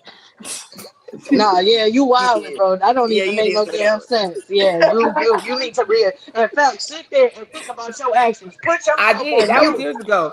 That's years Yeah, ago. well, Right, that was goddamn it. years ago. That That was was years years ago. ago. I'm I've not. changed. Well, I'm not the it same still B. hurt like it. I just found out. So goddamn, this shit I'm not crazy. the same B. I'm not the same B I Yeah, was I'm then. delivered now. I'm delivered. Uh, Back then, I wasn't delivered. all right, He hell was no. I still know working on if me. none of the water y'all was dipped in. I don't know how delivered I am on that part, so I'm gonna let I'm an y'all know in the '80s next baby. relationship. I'm an '80s baby. I'm sorry. My get back is a little different. I'm gonna make you feel it. Yeah, I'm an 80s baby too, You baby. Cause see? So y'all baptism water had coke in it. All right, we'll I'm a great see. '90s baby. '90s all the way.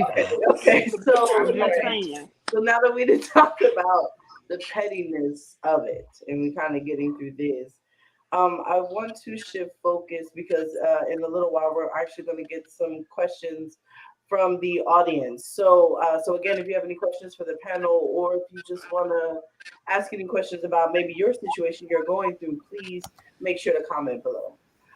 So we got after the petty, in which Cupid said you got back right on time, right before I'm gonna go to the next one. The Okay. question was, what is the pettiest thing that you've done? Just name one in any relationship, not necessarily the hardest.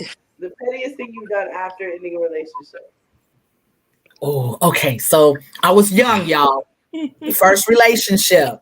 I dated a stripper, and I was in her bushes.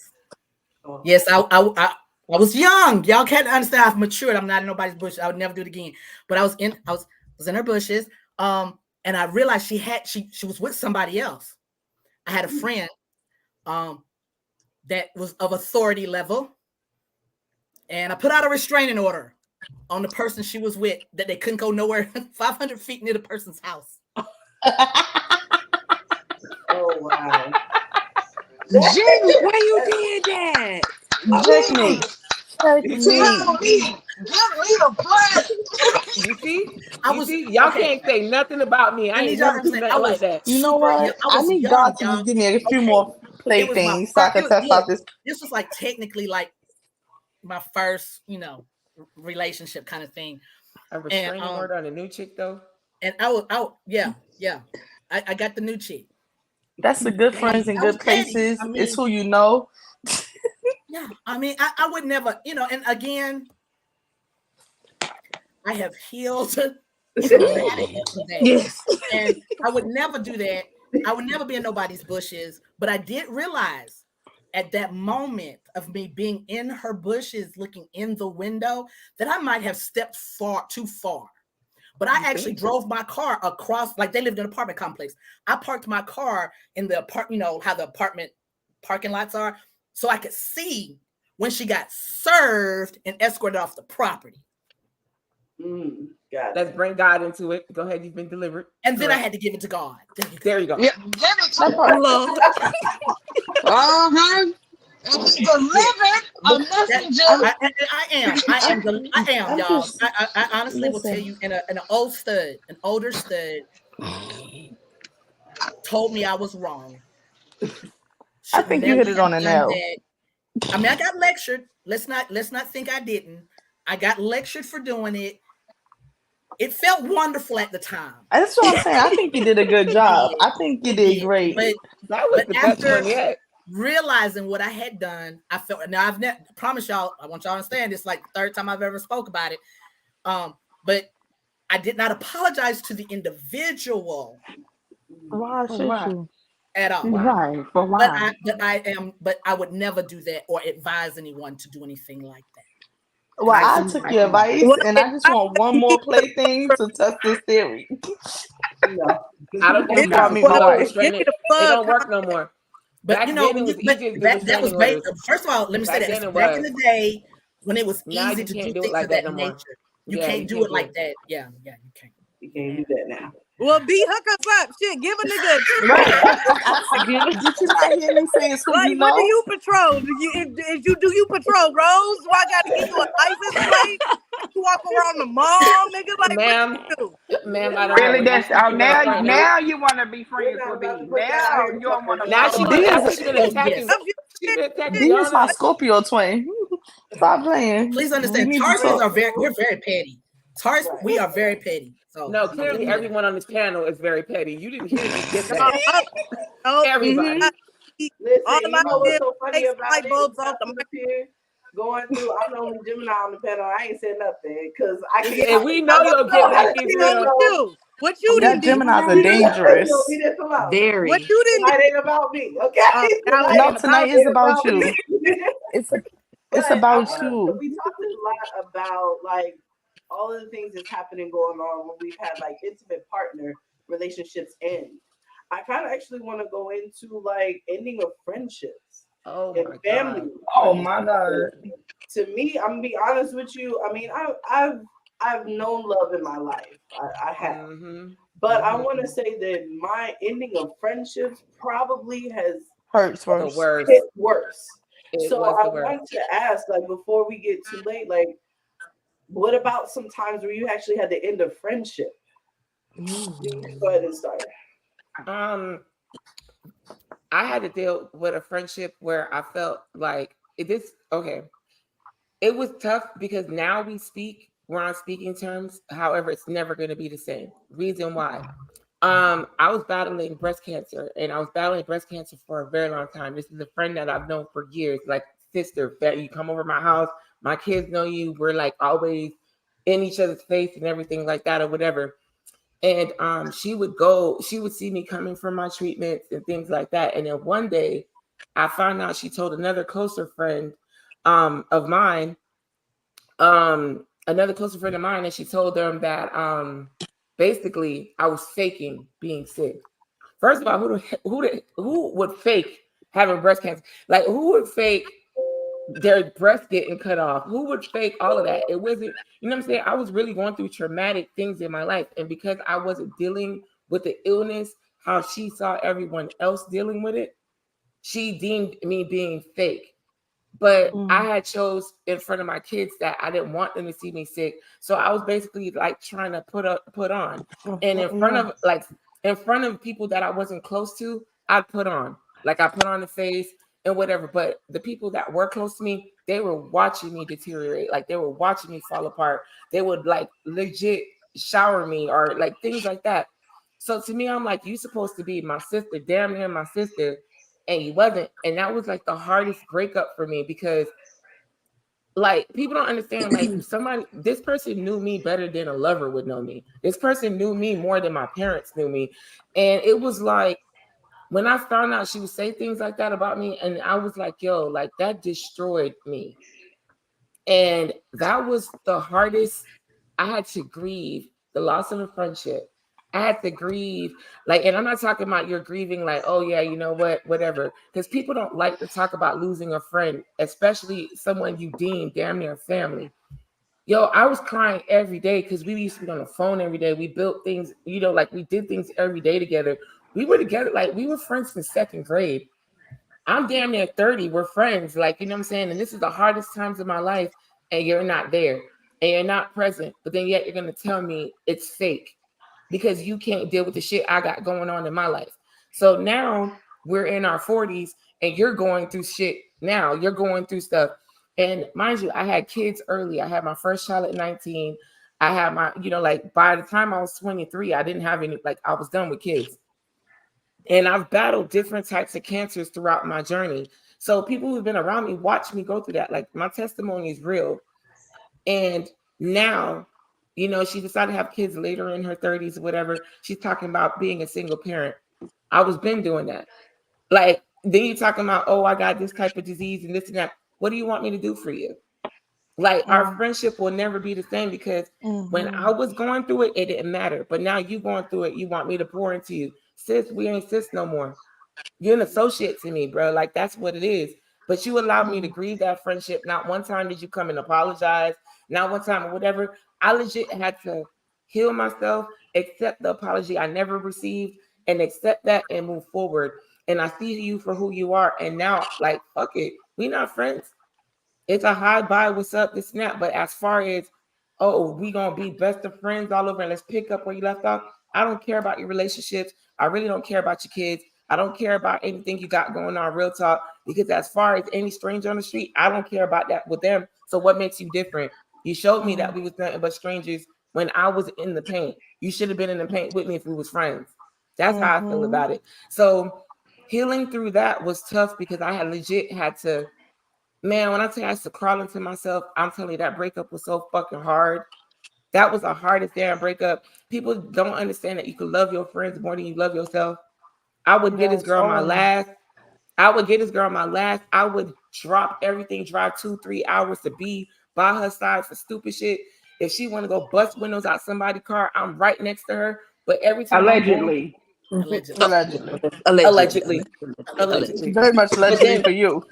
but then now you're like, okay, when it's time for us to go bust windows out of cars for me, where you at? When I'm standing at the hospital sitting here trying to like, they don't got my blood type and they can't give me a blood transfusion, you got strangers, people I just met, that's standing there like, yo, when I found out I couldn't have kids anymore and I can't carry a baby, it was people that just met me. I'll carry your baby. I'll do this. I'll do that. You know what I'm saying? It was people that I just met. Like when I say just met, like I met them last night and the next day they standing beside me at the hospital while I'm having surgery. And I wake up to a complete stranger. But yo ass is telling me my shit was fake. Man, fuck all of that. After that, I realized friendships, once that friendship fell apart, I realized I gotta learn to keep people where they at.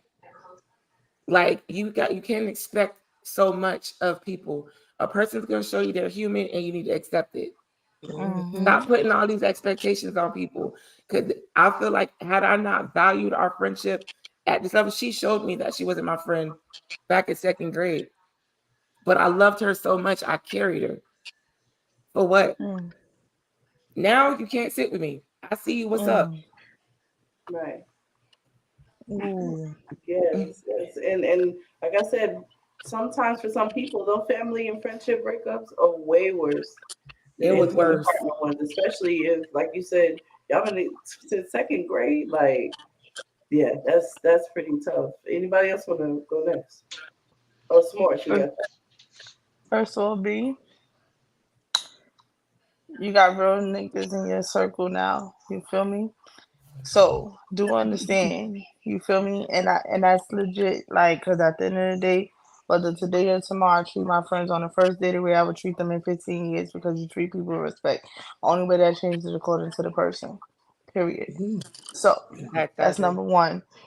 Two, I hope everything's good with all that you in remission. Either way, I'm happy and I'm glad that I got an opportunity to meet you.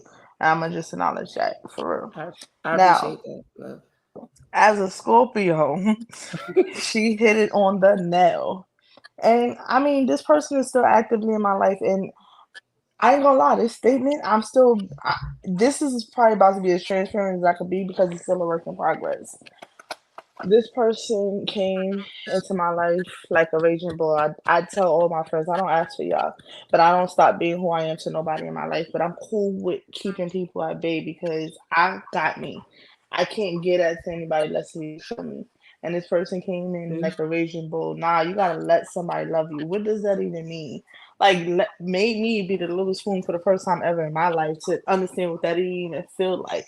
And I mean, if you never been those places and stuff, you don't know you missing something until somebody tap on it. You know what I'm saying? So now you touch a parts of my chest cavity I didn't even know was a part of my chest cavity. So I will say mental health is really a thing. So this person suffered from some mental stuff. And for these things, because this person's in my life, I won't go into all of those details. I'll just give enough background information where the story's understood.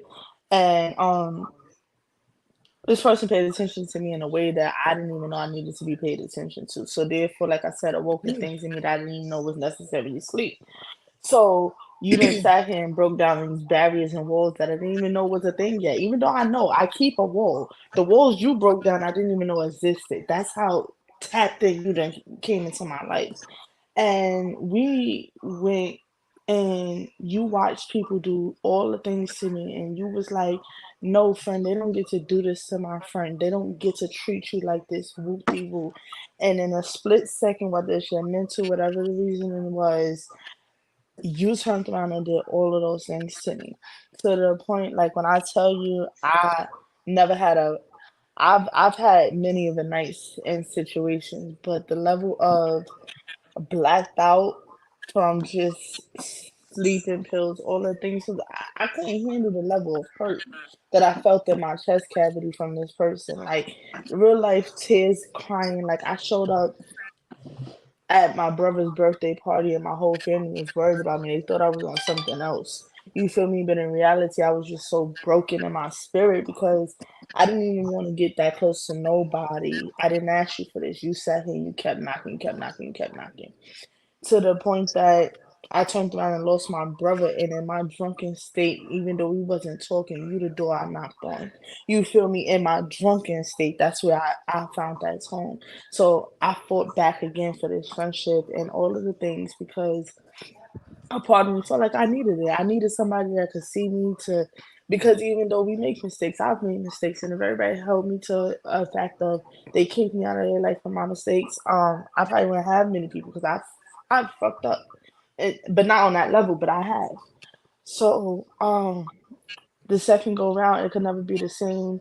And I think now that I'm in a healed place and I'm not looking for that friendship from an unhealed version of me, I struggle with this friendship because though I know the love is there and I know you love me and you want to do all the things right now, you broke a part of my trust that could never be repaired.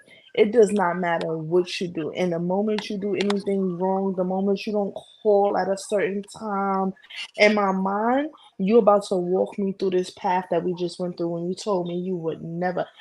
I've never had somebody in my life that I trusted that they would never violate me.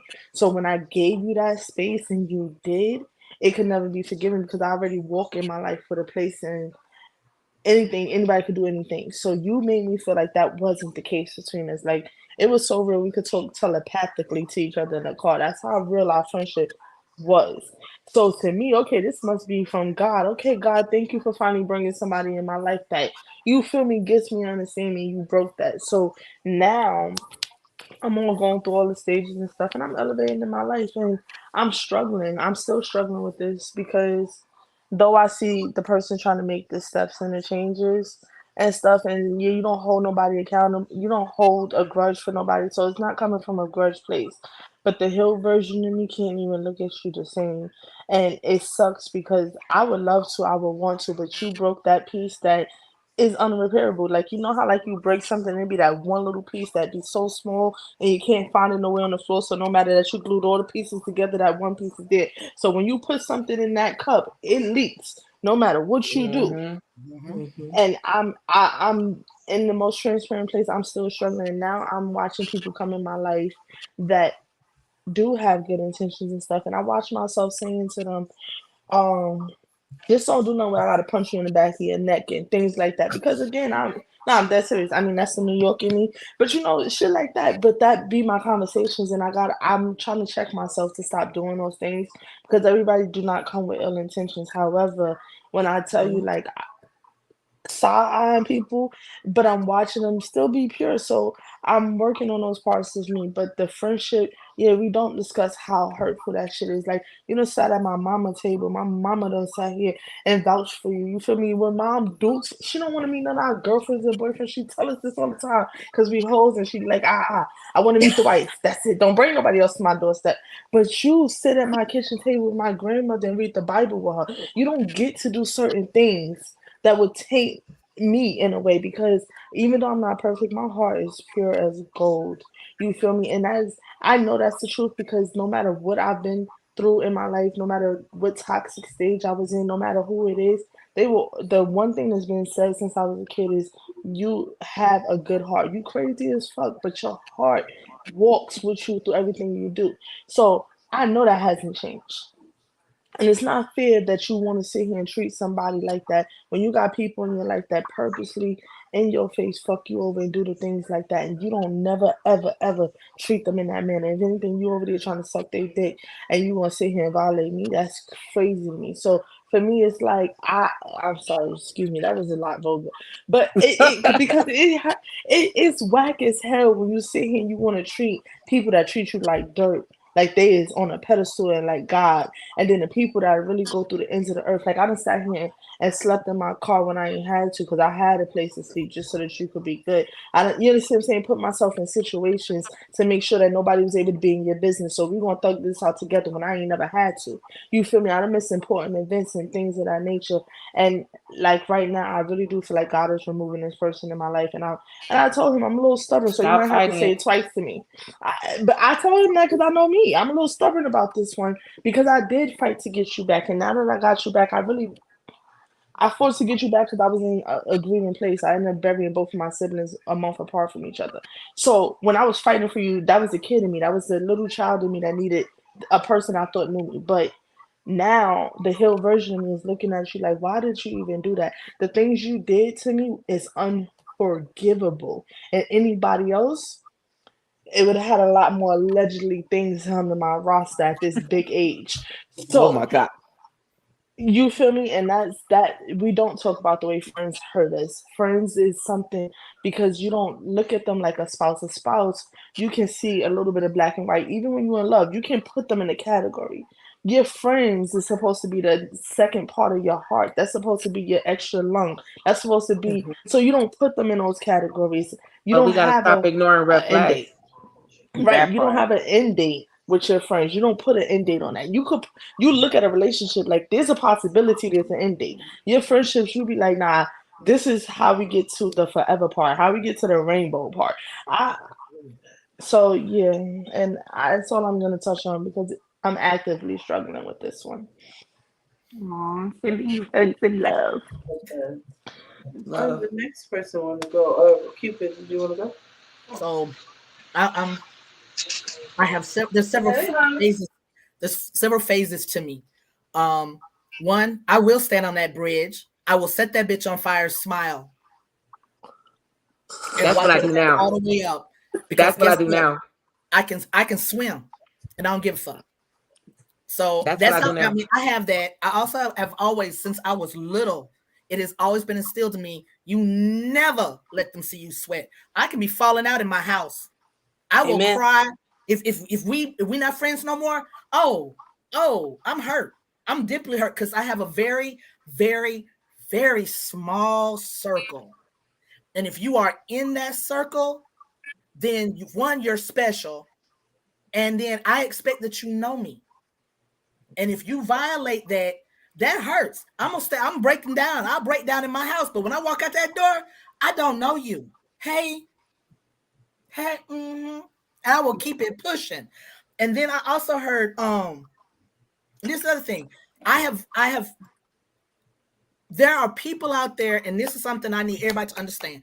There are people out there that don't want you to do what you're doing. They don't want to do what you're doing, but they don't want you doing. So they'll hate on you. And they'll if you heard something about me, believe it and add something to it, please. Because I'm too old to clear up shit now.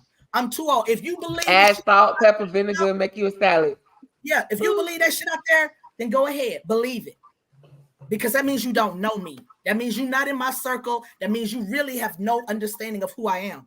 And so when it comes to friends, and I will say this, I agree with S'mores. It is the hardest thing to heal from a friendship breakup than it is for me to break up with a female and be like, I loved you. I was going to marry you and all of that. I have gotten past that, but there are a couple of people out there in this world. I'm not over it, but I'll stand on that bridge and set that bitch on fire like it's nothing.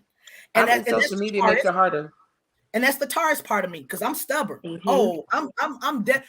I'm not calling you. I'm not gonna get on. I don't care. I don't care. I will. It will. And I know y'all know it's the, what is that? Cut your nose off to spite you. I will cut it all the way off. But social media makes it harder, though.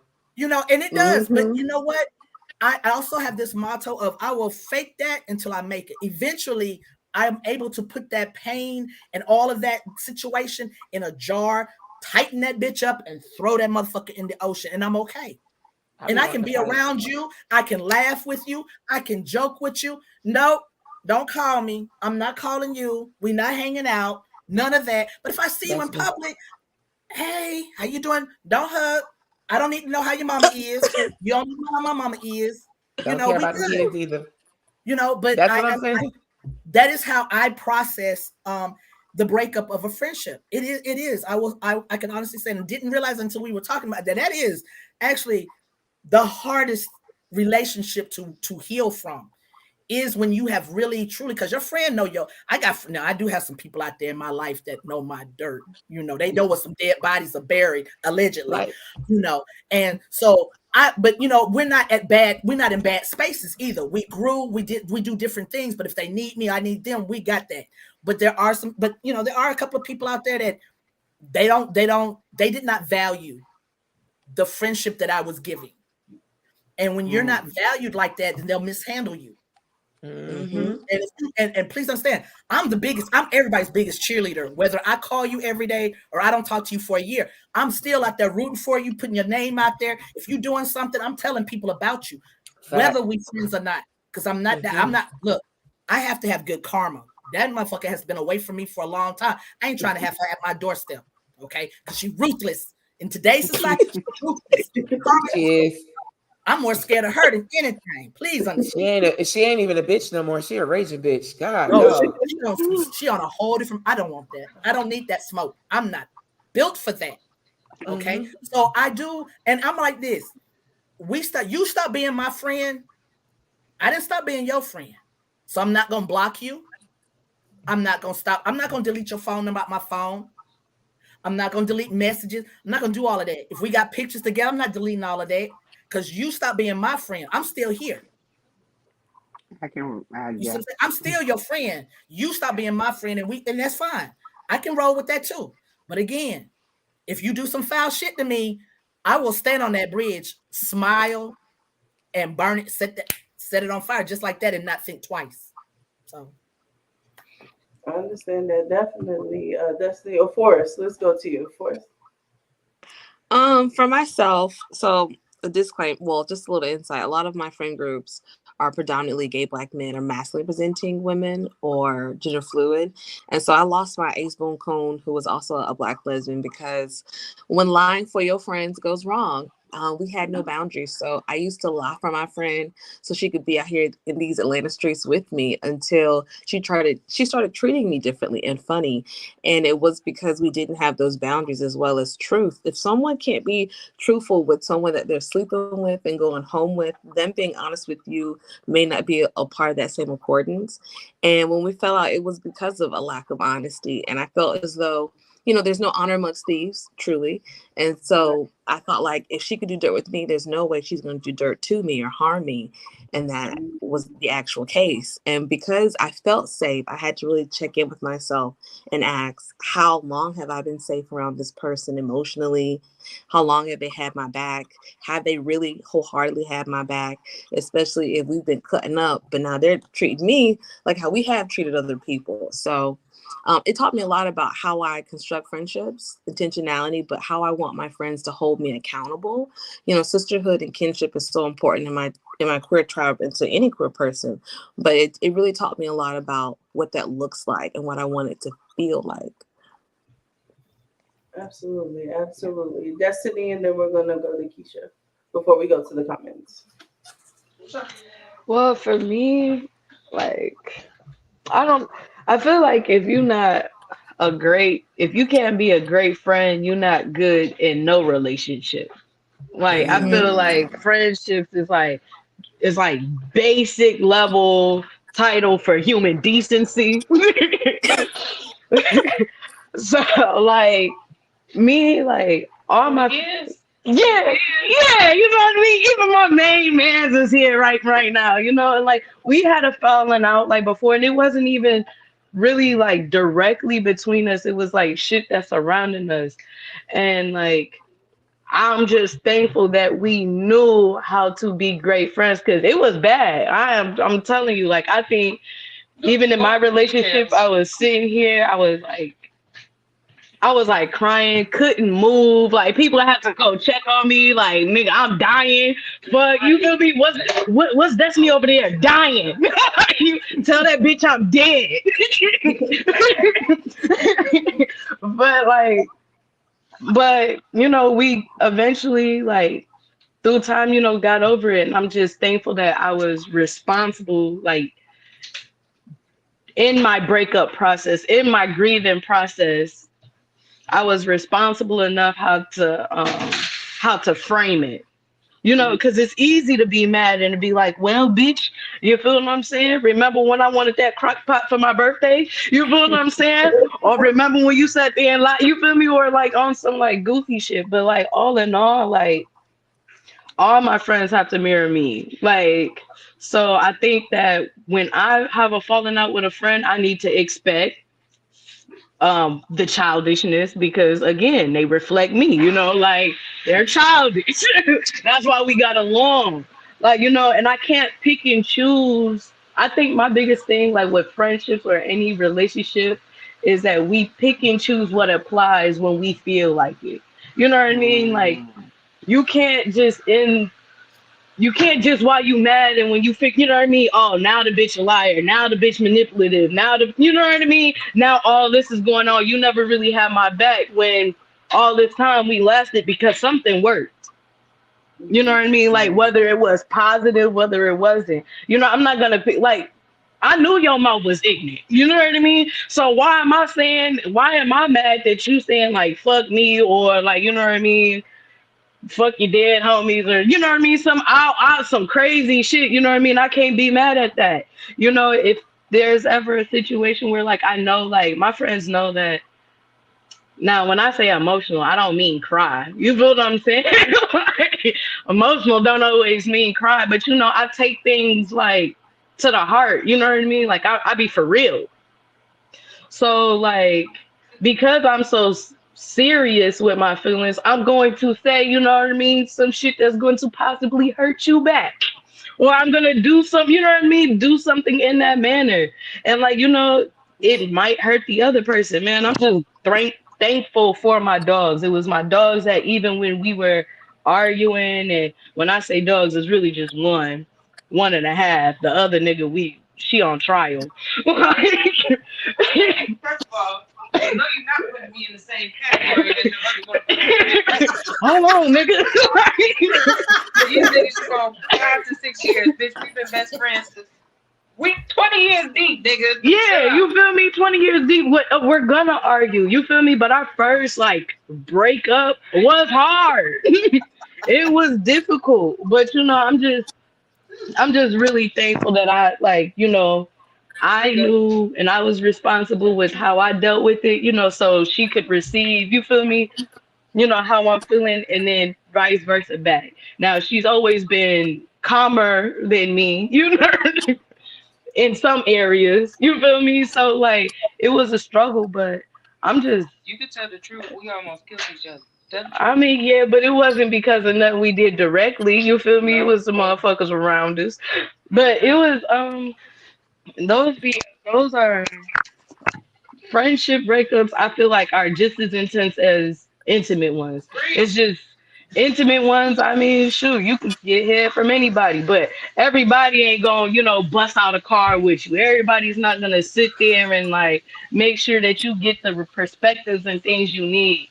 But I think friend breakups are, you feel me? You got to be responsible with those. You can't just go into those willy nilly. You know what I mean? This is how I am. Just, you got to go in there with a mission and with a purpose to constantly grow that. And even if you're upset or like going through something, I think that still applies. A lot of us go, oh, our feelings is hurt. Fuck that person. I'm sorry. I'm Now, like yes. that, but I'm not. Now, yes. Now I am. Yes. I mean, yeah, it's like that, but I think for me, like after a while, like shit, do it really be worth it? At the end of the day, like You're young. I can only be so mad at you. No matter what goes on. Like you feel what I'm saying? I can only be mad to a point. That's true. And because I'm mad to a point, and because also it's not like I got any head in this process, you feel me? It's a lot easier to get over. Okay. Okay. I'm just saying. I have a right to remain. I have a right to remain silent. Go ahead, Keisha. It's your turn. Um, I think I'm gonna talk. I can speak to two experiences. One friendship breakup. Um, I don't even know what happened.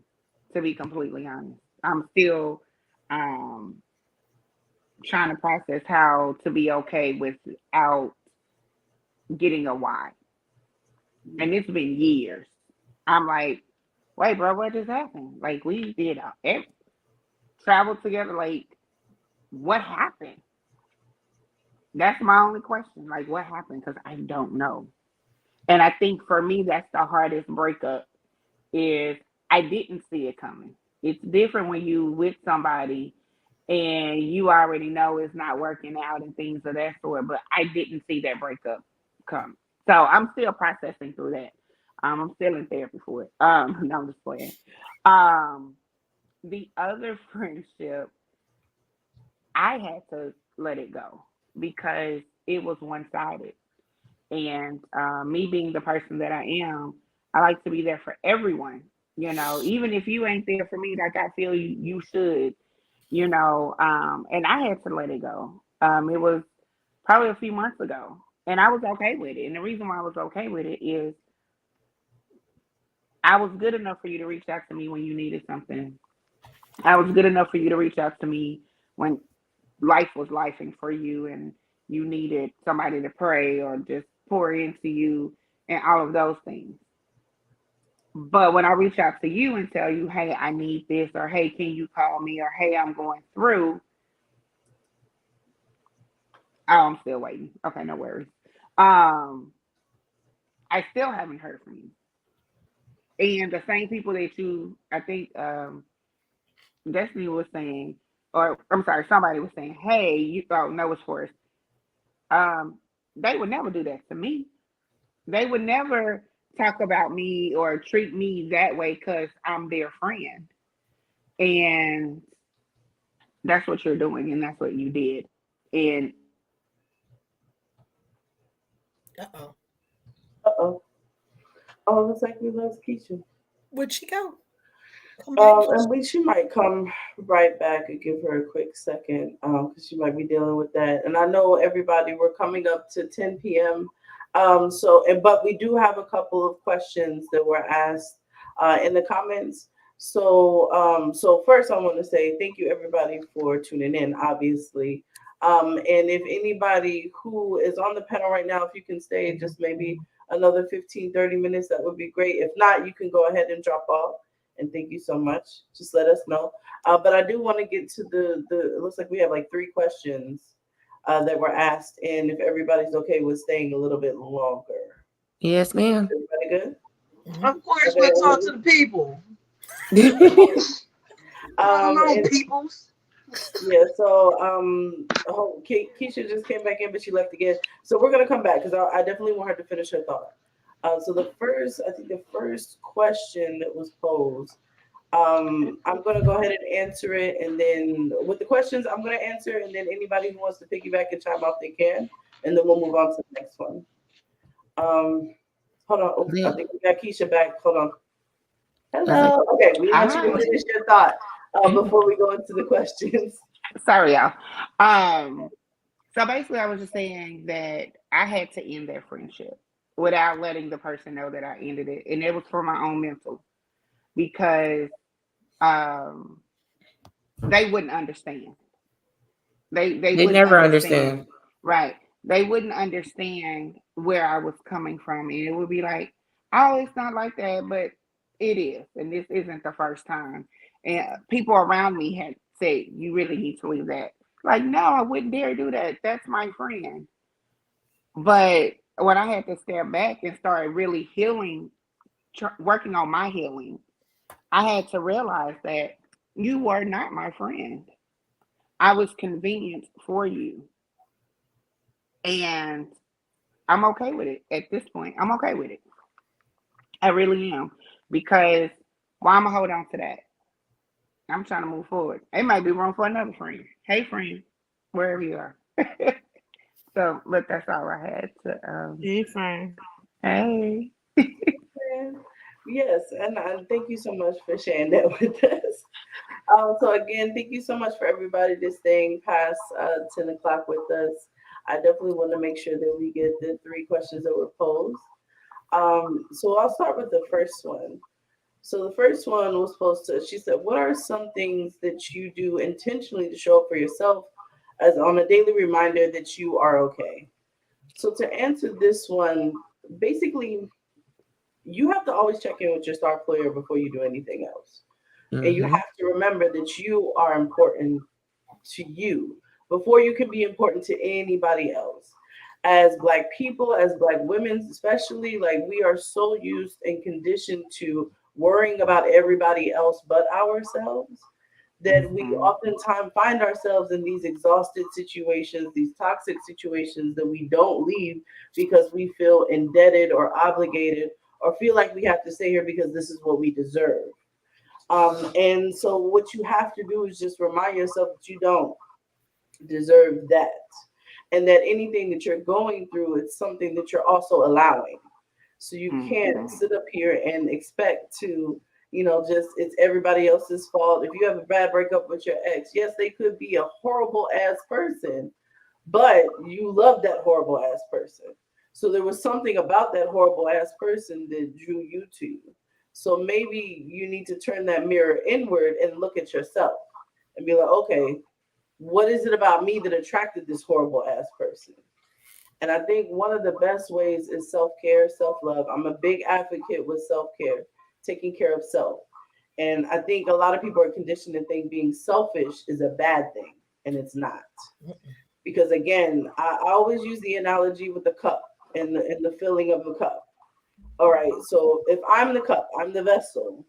Once I'm full, I'm full. But if I keep pouring into everybody else, that depletes from my cup. So what if I pour so much that now I have nothing? So all these people that I'm helping, all these people that I'm taking care of that rely on me and depend on me. I don't have children, but if I did, or elder parent, like my parents are getting old, I'm having to raise my parents now. Like I'm that old now. So if I'm giving so much of myself that there's nothing in my cup, then I can't be the daughter. I can't be the boss. I can't be the friend Mm-hmm. that helps out when you need to. I can't be all this because I'm completely finished. So now I've gotten to the point where everybody else gets the overflow. So my cup is full. If it's flowing over onto the saucer, that's what you get. Everything that spills out. Everything that's inside is mine though. So if the inside starts going down, guess what? I'm no longer able to pour into anybody else. Nobody else gets anything until I'm able to fill myself back up. So as a Absolutely. daily reminder, I check in with myself. I'm like, okay, how am I feeling today? Do I feel like doing this? Remembering that no is a complete sentence. If I say no, that's it. If I can't do this for you, that's it. I don't want to argue with you about it. If you ask me if I can help you, I'll help you. If I can, I can't. That's it. You have to be okay with that. Mhm. And that goes back to partners, friendships, family, understanding that in order for me to be my best for you, I also have to be the best for myself. Absolutely. Did Correct. you quickly want to chime in on that or piggyback off of that? Okay, B. I piggyback off of that. Also, you have to be intentional with yourself the same way you're intentional with your partners. A lot of people think self-care, self-love is taking myself out and dating and dating myself and let me pamper myself. Yes, that's part of it, but it's also taking accountability about of the roles that you and play in each situation. Um, we like to play victim, and I say we. I'm using that loosely because I'm not going to say all of us play victim because not everyone does, but we do play victim to situations because we're used to blaming others for our hurt. We got to blame somebody, but you have to take accountability. What did you allow? Why did you allow it? You know what I'm saying? Like you need to know these things about yourself so then that way you can make those changes going forward so history doesn't repeat itself. You got to be the change you want to see in all relationships. If you're in every relationship being the same person, then how did you evolve? So you need to take each day one at a time instead of trying to tackle everything like week by week. I know people do agendas and have to-do lists, but do you have like an hourly to-do list? How often do you check on yourself in a day? Like you got a mental health check-in. Shit, 10 minutes of your day can go to you. Fuck the job, fuck this. Like, and I know you got the most of you guys that follow me on my social media, I make fun of my job. Like I legit get on my social media for like 10 minutes of my day just making fun of work. And everyone who knows me knows I'm gonna go to work. I'm gonna put in hours of work, but them 10, 15 minutes, I'm making fun of work. That's my therapy. That's me checking in with myself. Like this is just a job. Don't take yourself so seriously.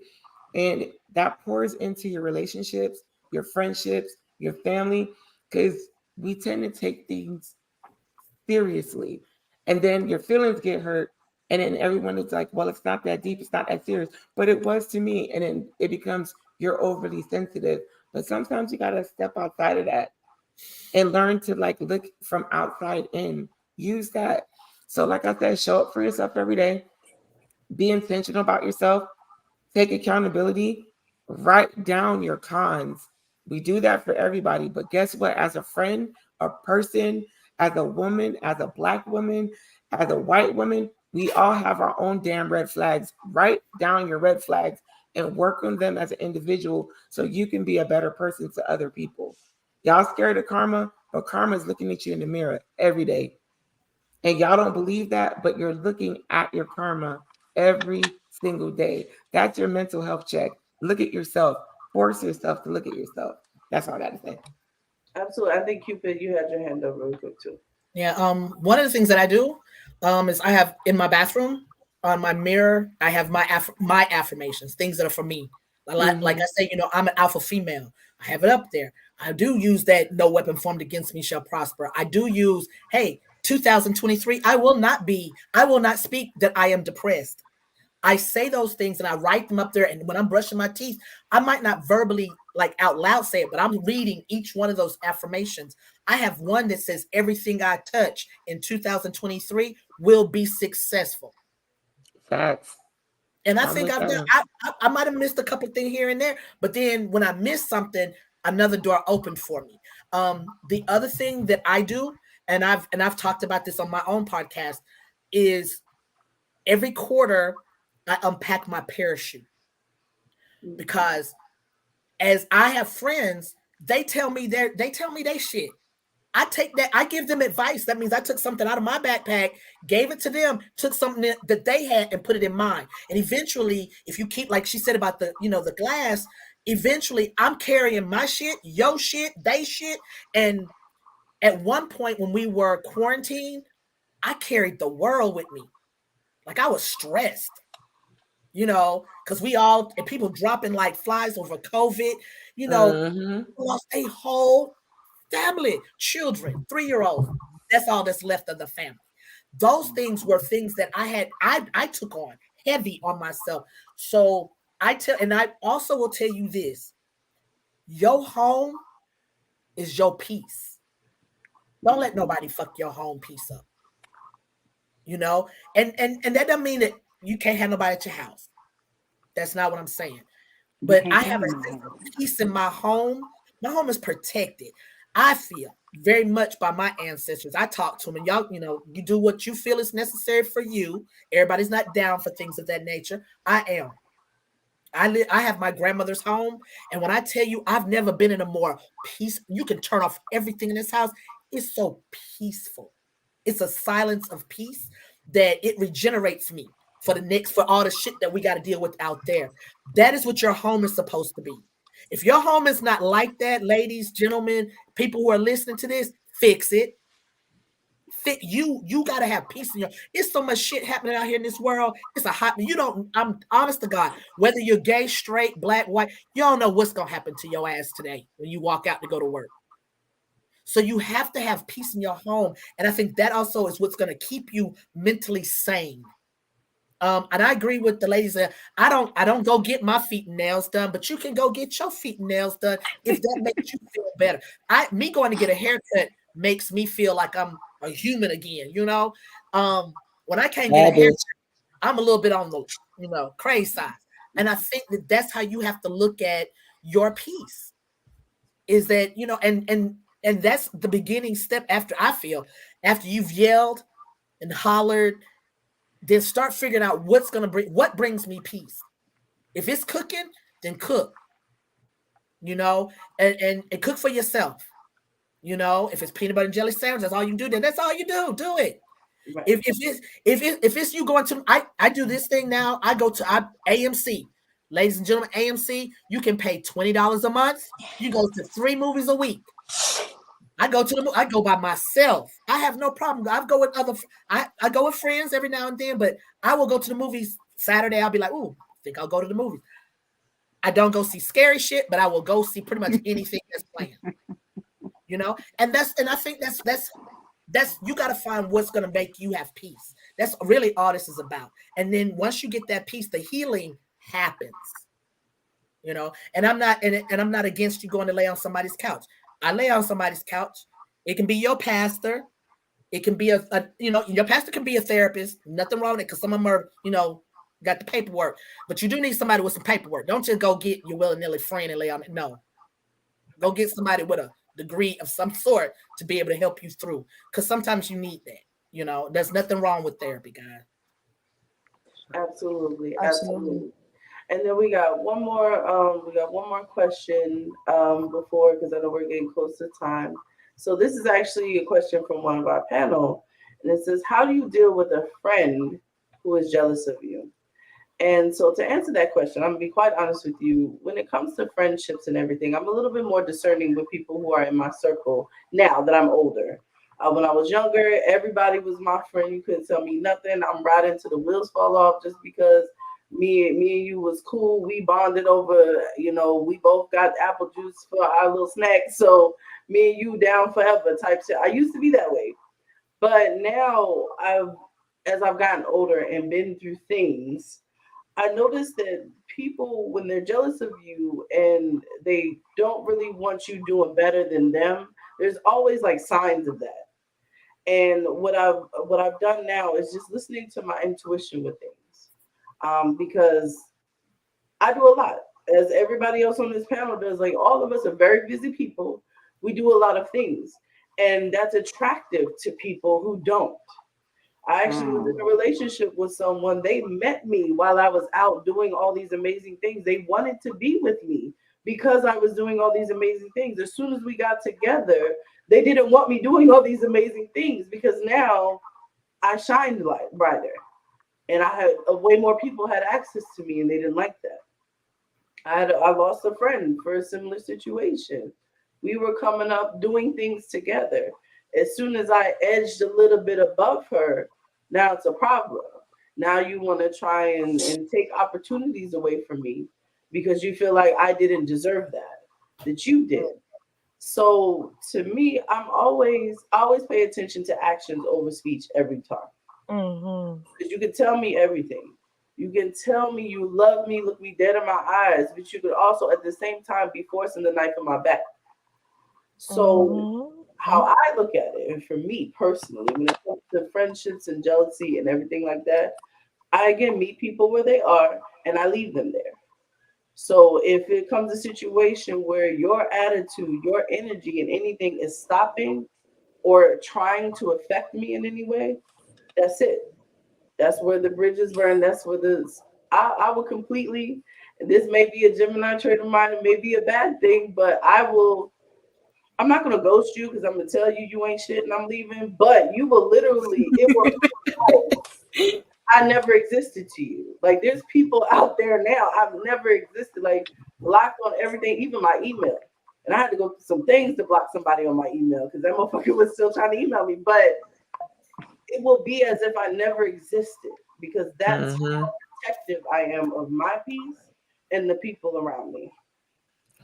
So when it That comes to those jealous friends, I don't play that because my thing is I'm too nice of a person that wants everybody to eat because I feel like facts. if you eat, then that means you're not trying to take shit off my plate. So Mhm. let's No, all that's for eat sure. so I don't have to worry about you trying to take anything from me. There you go. And Absolutely. That's you the can one. attest to that anybody that's ever worked or done anything business wise with me or whatever, I have no problem putting other people on, even if it's a situation where you may be better suited for it. And somebody asked me and be like, you know what? Thank you, but I think this person may be a little bit better for what you're looking for all Correct. the time. So when you come at me with the jealous stuff and try to take things away, to me, that's where that disrespect, that petty side will come in. And then I'm like I said, I'm gonna leave you where you're standing. You just gonna have to watch me from outside, and Mhm. that's it. Absolutely. That's the Does best. That was the anybody best answer. really quickly Absolutely. want to touch on that as well, or piggyback on that?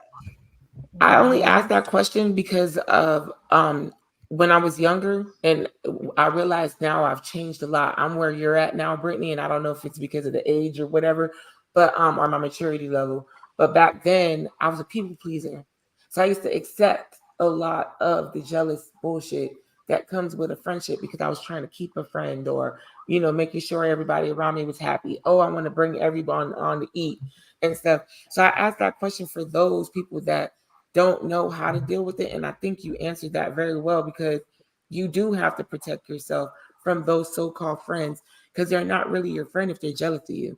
Why would you be jealous of me as a friend, especially if I'm putting you on? Or if I'm making sure you're eating just like if I'm eating, you eating. If I got $1, if I got $2, you got $1. Like, I don't understand what you're jealous about me if I'm putting you on. And it shows So up in different ways too, and I think people don't realize it it because shows up. every friend group got that one person that make them slick ass comments, and Oh, you everybody's like, look "Oh, good, but that's you. just how he is," or "That he should know Mm-mm. that's a hater." And I don't. I'm the type of person I'm gonna I call you can't on fuck with haters. I because can't. you I got can't. one time to say something slick to me about it, or them little Cut half off. comments, and then me and you in the paint because it's like, hold on now, you know, I'm talk too to me. confrontational now for it. That's what it is. Right. So I think people don't even look at that as somebody not being there or not being a real friend.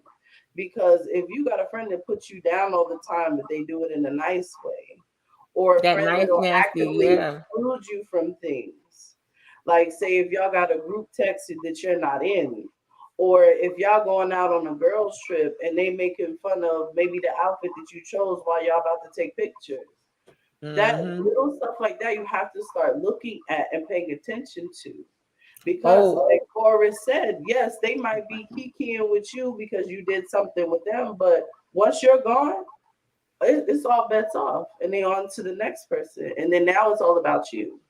And that must be a nice compliment. Oh, it must be nice. What you mean it must be nice? What that's supposed to mean? Oh, I'll No, cut it you off is real nice. quick. It is nice. Yes, Real nice you over get cut here. off real quick with that must be nice, honey. I don't know what must be nice, but you gonna be gone too. Right. I think there's also Must be and is. there's also that period of time when there are some people that come around that do become your friend. They're not at your level.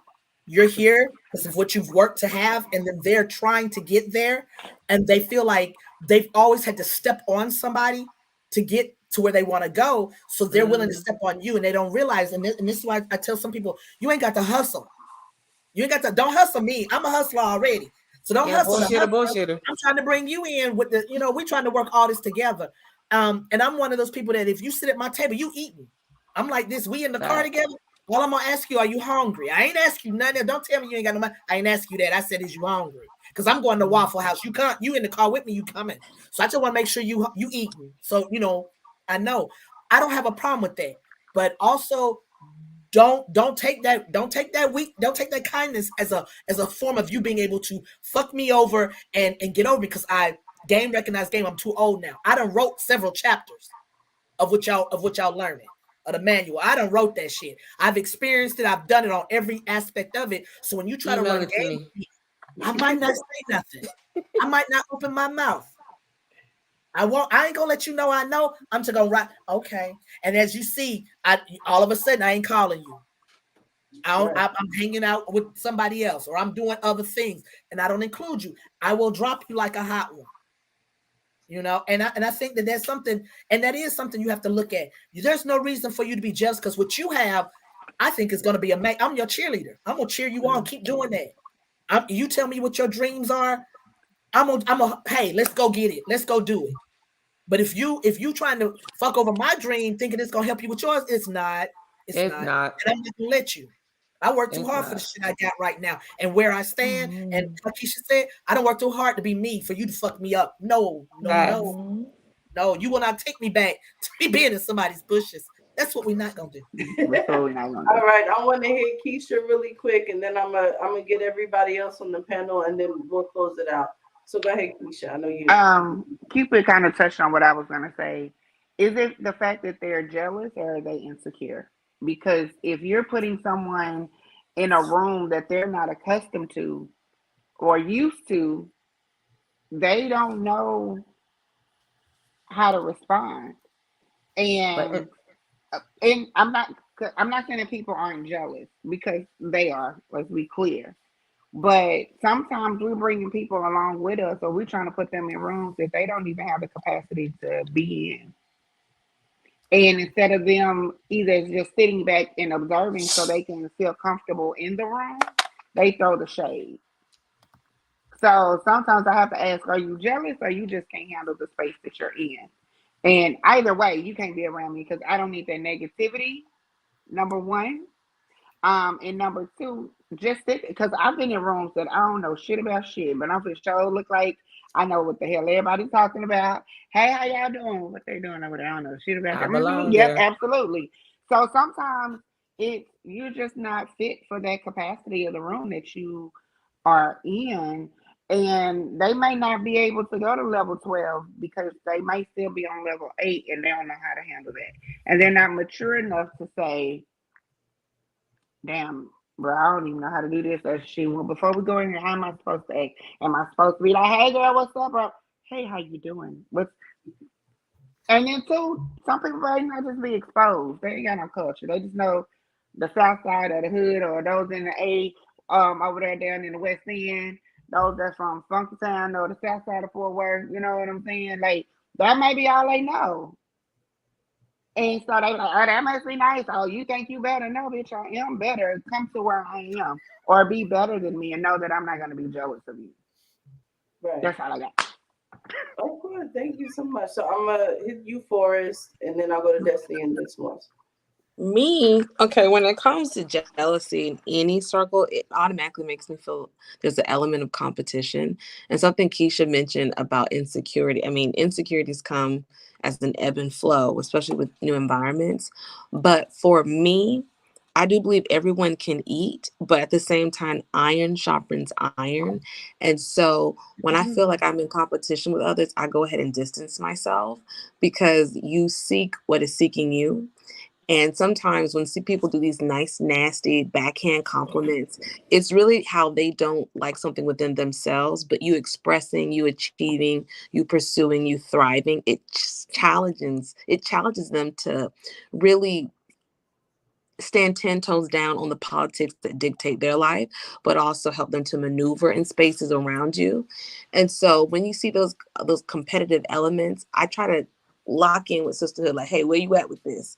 And if they're not able to verbalize where they are, communicate their feelings, have that emotional maturity, conduct that emotional labor, I'm distancing myself. I'm a fight or flight person. So if I'm not fighting it out with you, I'm not going to fight you for you to just exist in this space and just be. So I that's where I like am that. with that. You need to quote that. Put that on Absolutely. Facebook. Thank you. Definitely. I'm gonna put it on Facebook. Don't worry. Leslie, do you have any quick thoughts? Mm, as far as jealous people, I would just agree with it's more. I've dealt with more insecure people, and yet it is really the authority they can bring into the room.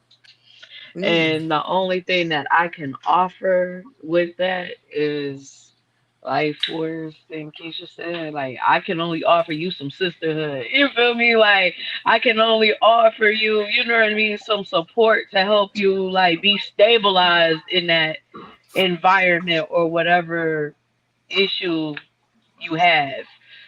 But you know, if you like she's like Forrest said, like if you can't verbalize it, if we can't talk it out, then get the fuck out my face. Like you feel what I'm saying? Like what is we really doing this for?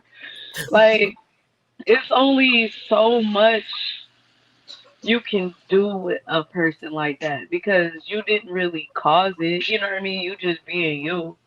You know what I mean? And if being me is a problem, why can't you be you around me? Or like you know what I mean? Like why can't you what's your issue?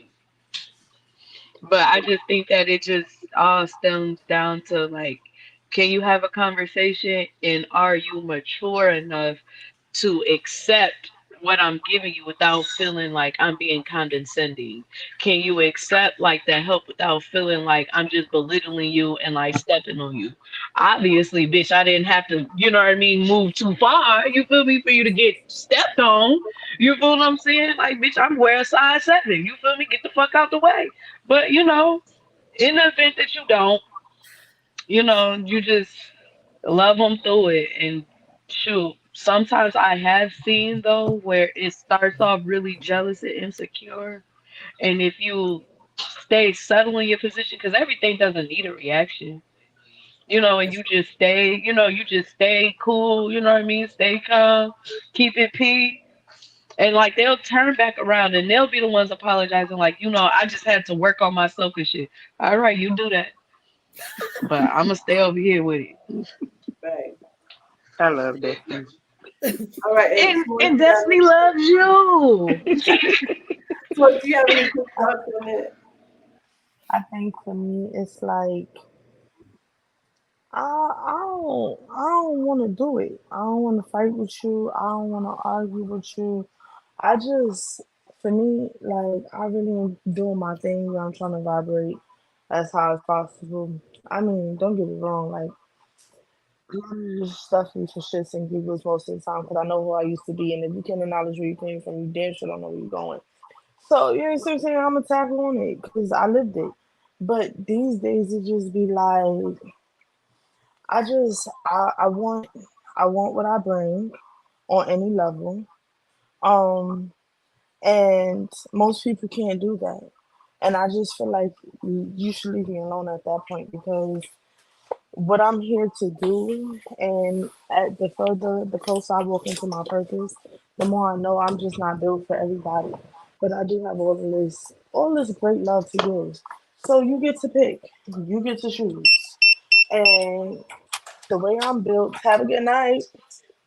The way I'm built does not allow me to operate in a level that I have to do it from hatred because that's not my path. That's not what he wants for me. So I got it, but what you gonna do with it? And how you gonna treat it? Because at the end of the day, again, I am both people. Like I'm two-tone, like I'm a boy and a girl. I'm all of the things. And I will fuck you up because it's not any season I'm about to play with you.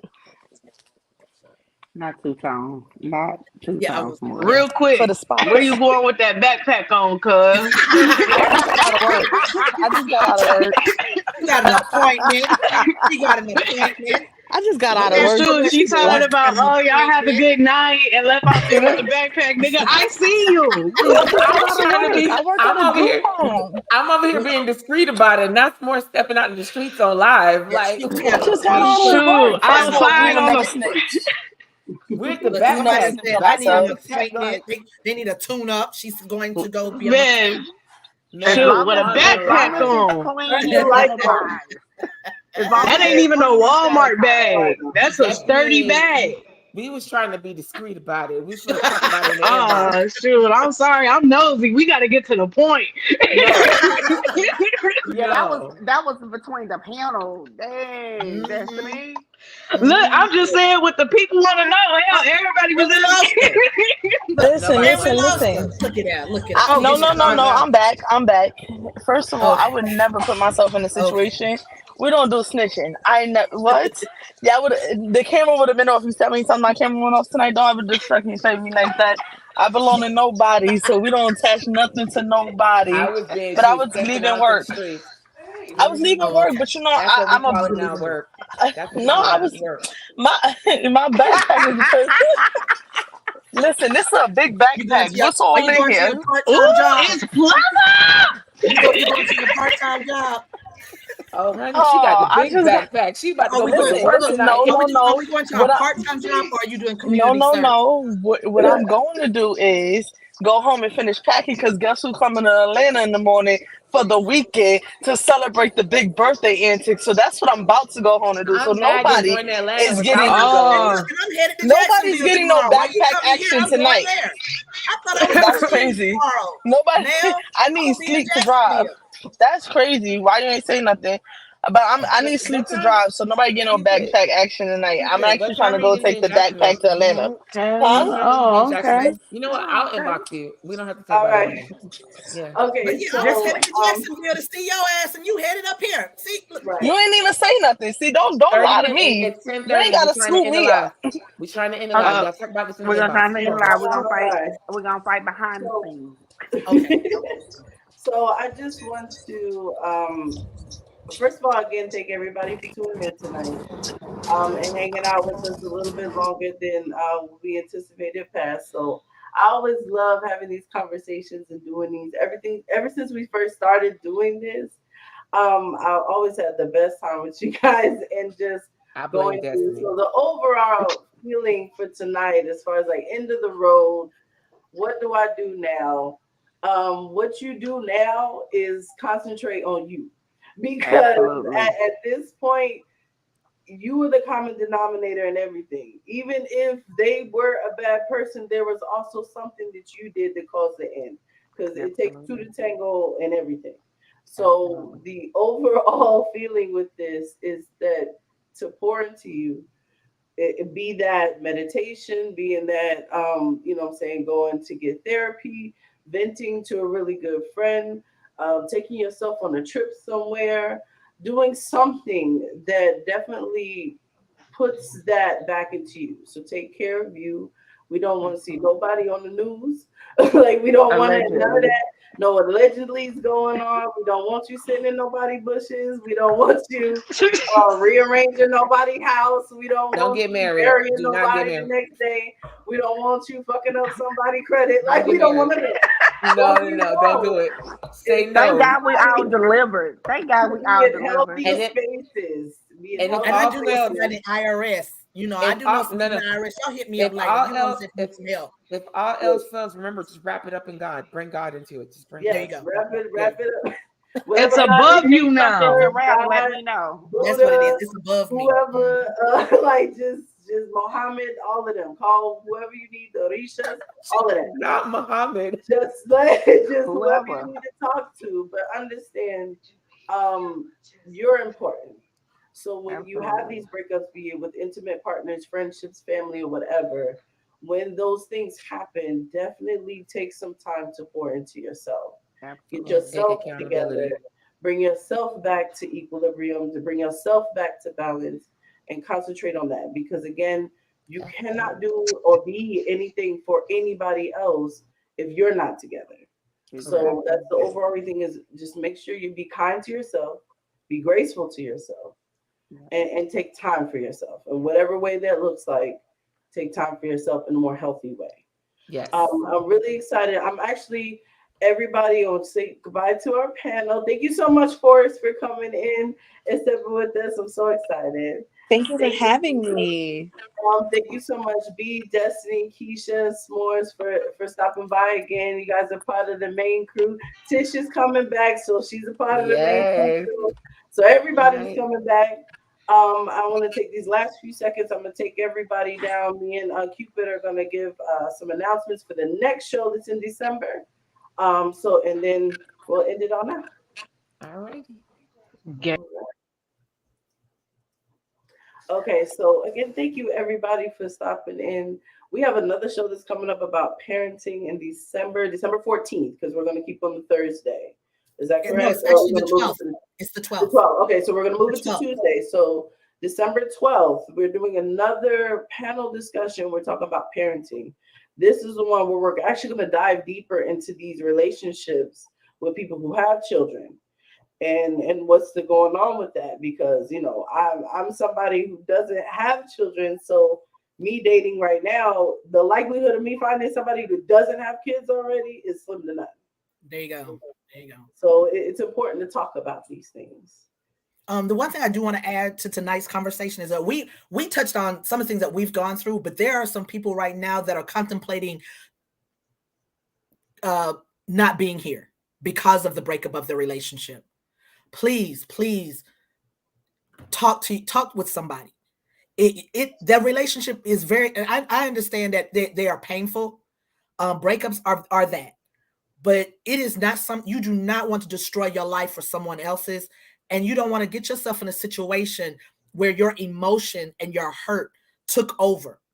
Okay, please believe me when I tell you that even if you think you are sitting in a total dark environment right now, and you might be, but if you look up, just look up and squint, I promise you, you'll see a little bitty light. Hold on to that. Okay, don't and I mean this in the fact of right now, a lot of our children, teenagers, whether they are straight or gay, are thinking the way to find solution from a breakup is to take their life. Okay, it's not. This is not. This it's not. It's serious. Please don't say. I believe it's serious because the pain. You wake up, you can't get rid of it. But I promise, it does. It does heal. It will go away, and you will find another. You'll find there is somebody out there that's gonna love you the way you deserve to be loved. But you got to make sure that you're preparing yourself for that and that you can handle it. So again, we say here, these conversations, don't just sit here and listen to us. Take these conversations, take the things that we've said, talk to your friends, because there's somebody that you don't even know. You see them every day. They smile every day. They are broke inside. They crying. Help them. Just saying, just be like, even if you don't know what they're going to go, hey, I love you. I got you. You ever need me? And that's it. And even if it's your friend that you no longer can be friends with, when you close your eyes and whomever you give your praise to, just drop their name in there, because we didn't talk about the severity of a breakup where it's so bad. Yeah, I mean, like I told you, I was in somebody's bushes, and yeah, I did a little something wrong, and thank God it didn't destroy nobody's life, and I didn't get in trouble. I could have, and I could have destroyed that person's life. So I'm thankful, but don't do that. Don't take the matters in your own hand. Take the time to sit, and it promise you get somebody to listen to you. It will heal. you will be healed. So I just need to put that out there, because we have not totally experienced those kind of things, but we know there are people out there that have, and we don't want you to be in that boat. That is one of the reasons why I tell you, and I think I can speak for Brittany. If you don't have nobody else, you can hit us in our DM. Okay. Absolutely. The cast that you have met tonight, you can hit every one of those people that you've, including Tish, like I said, she's coming back. You can hit us in the DM. Okay. If you don't have nobody else.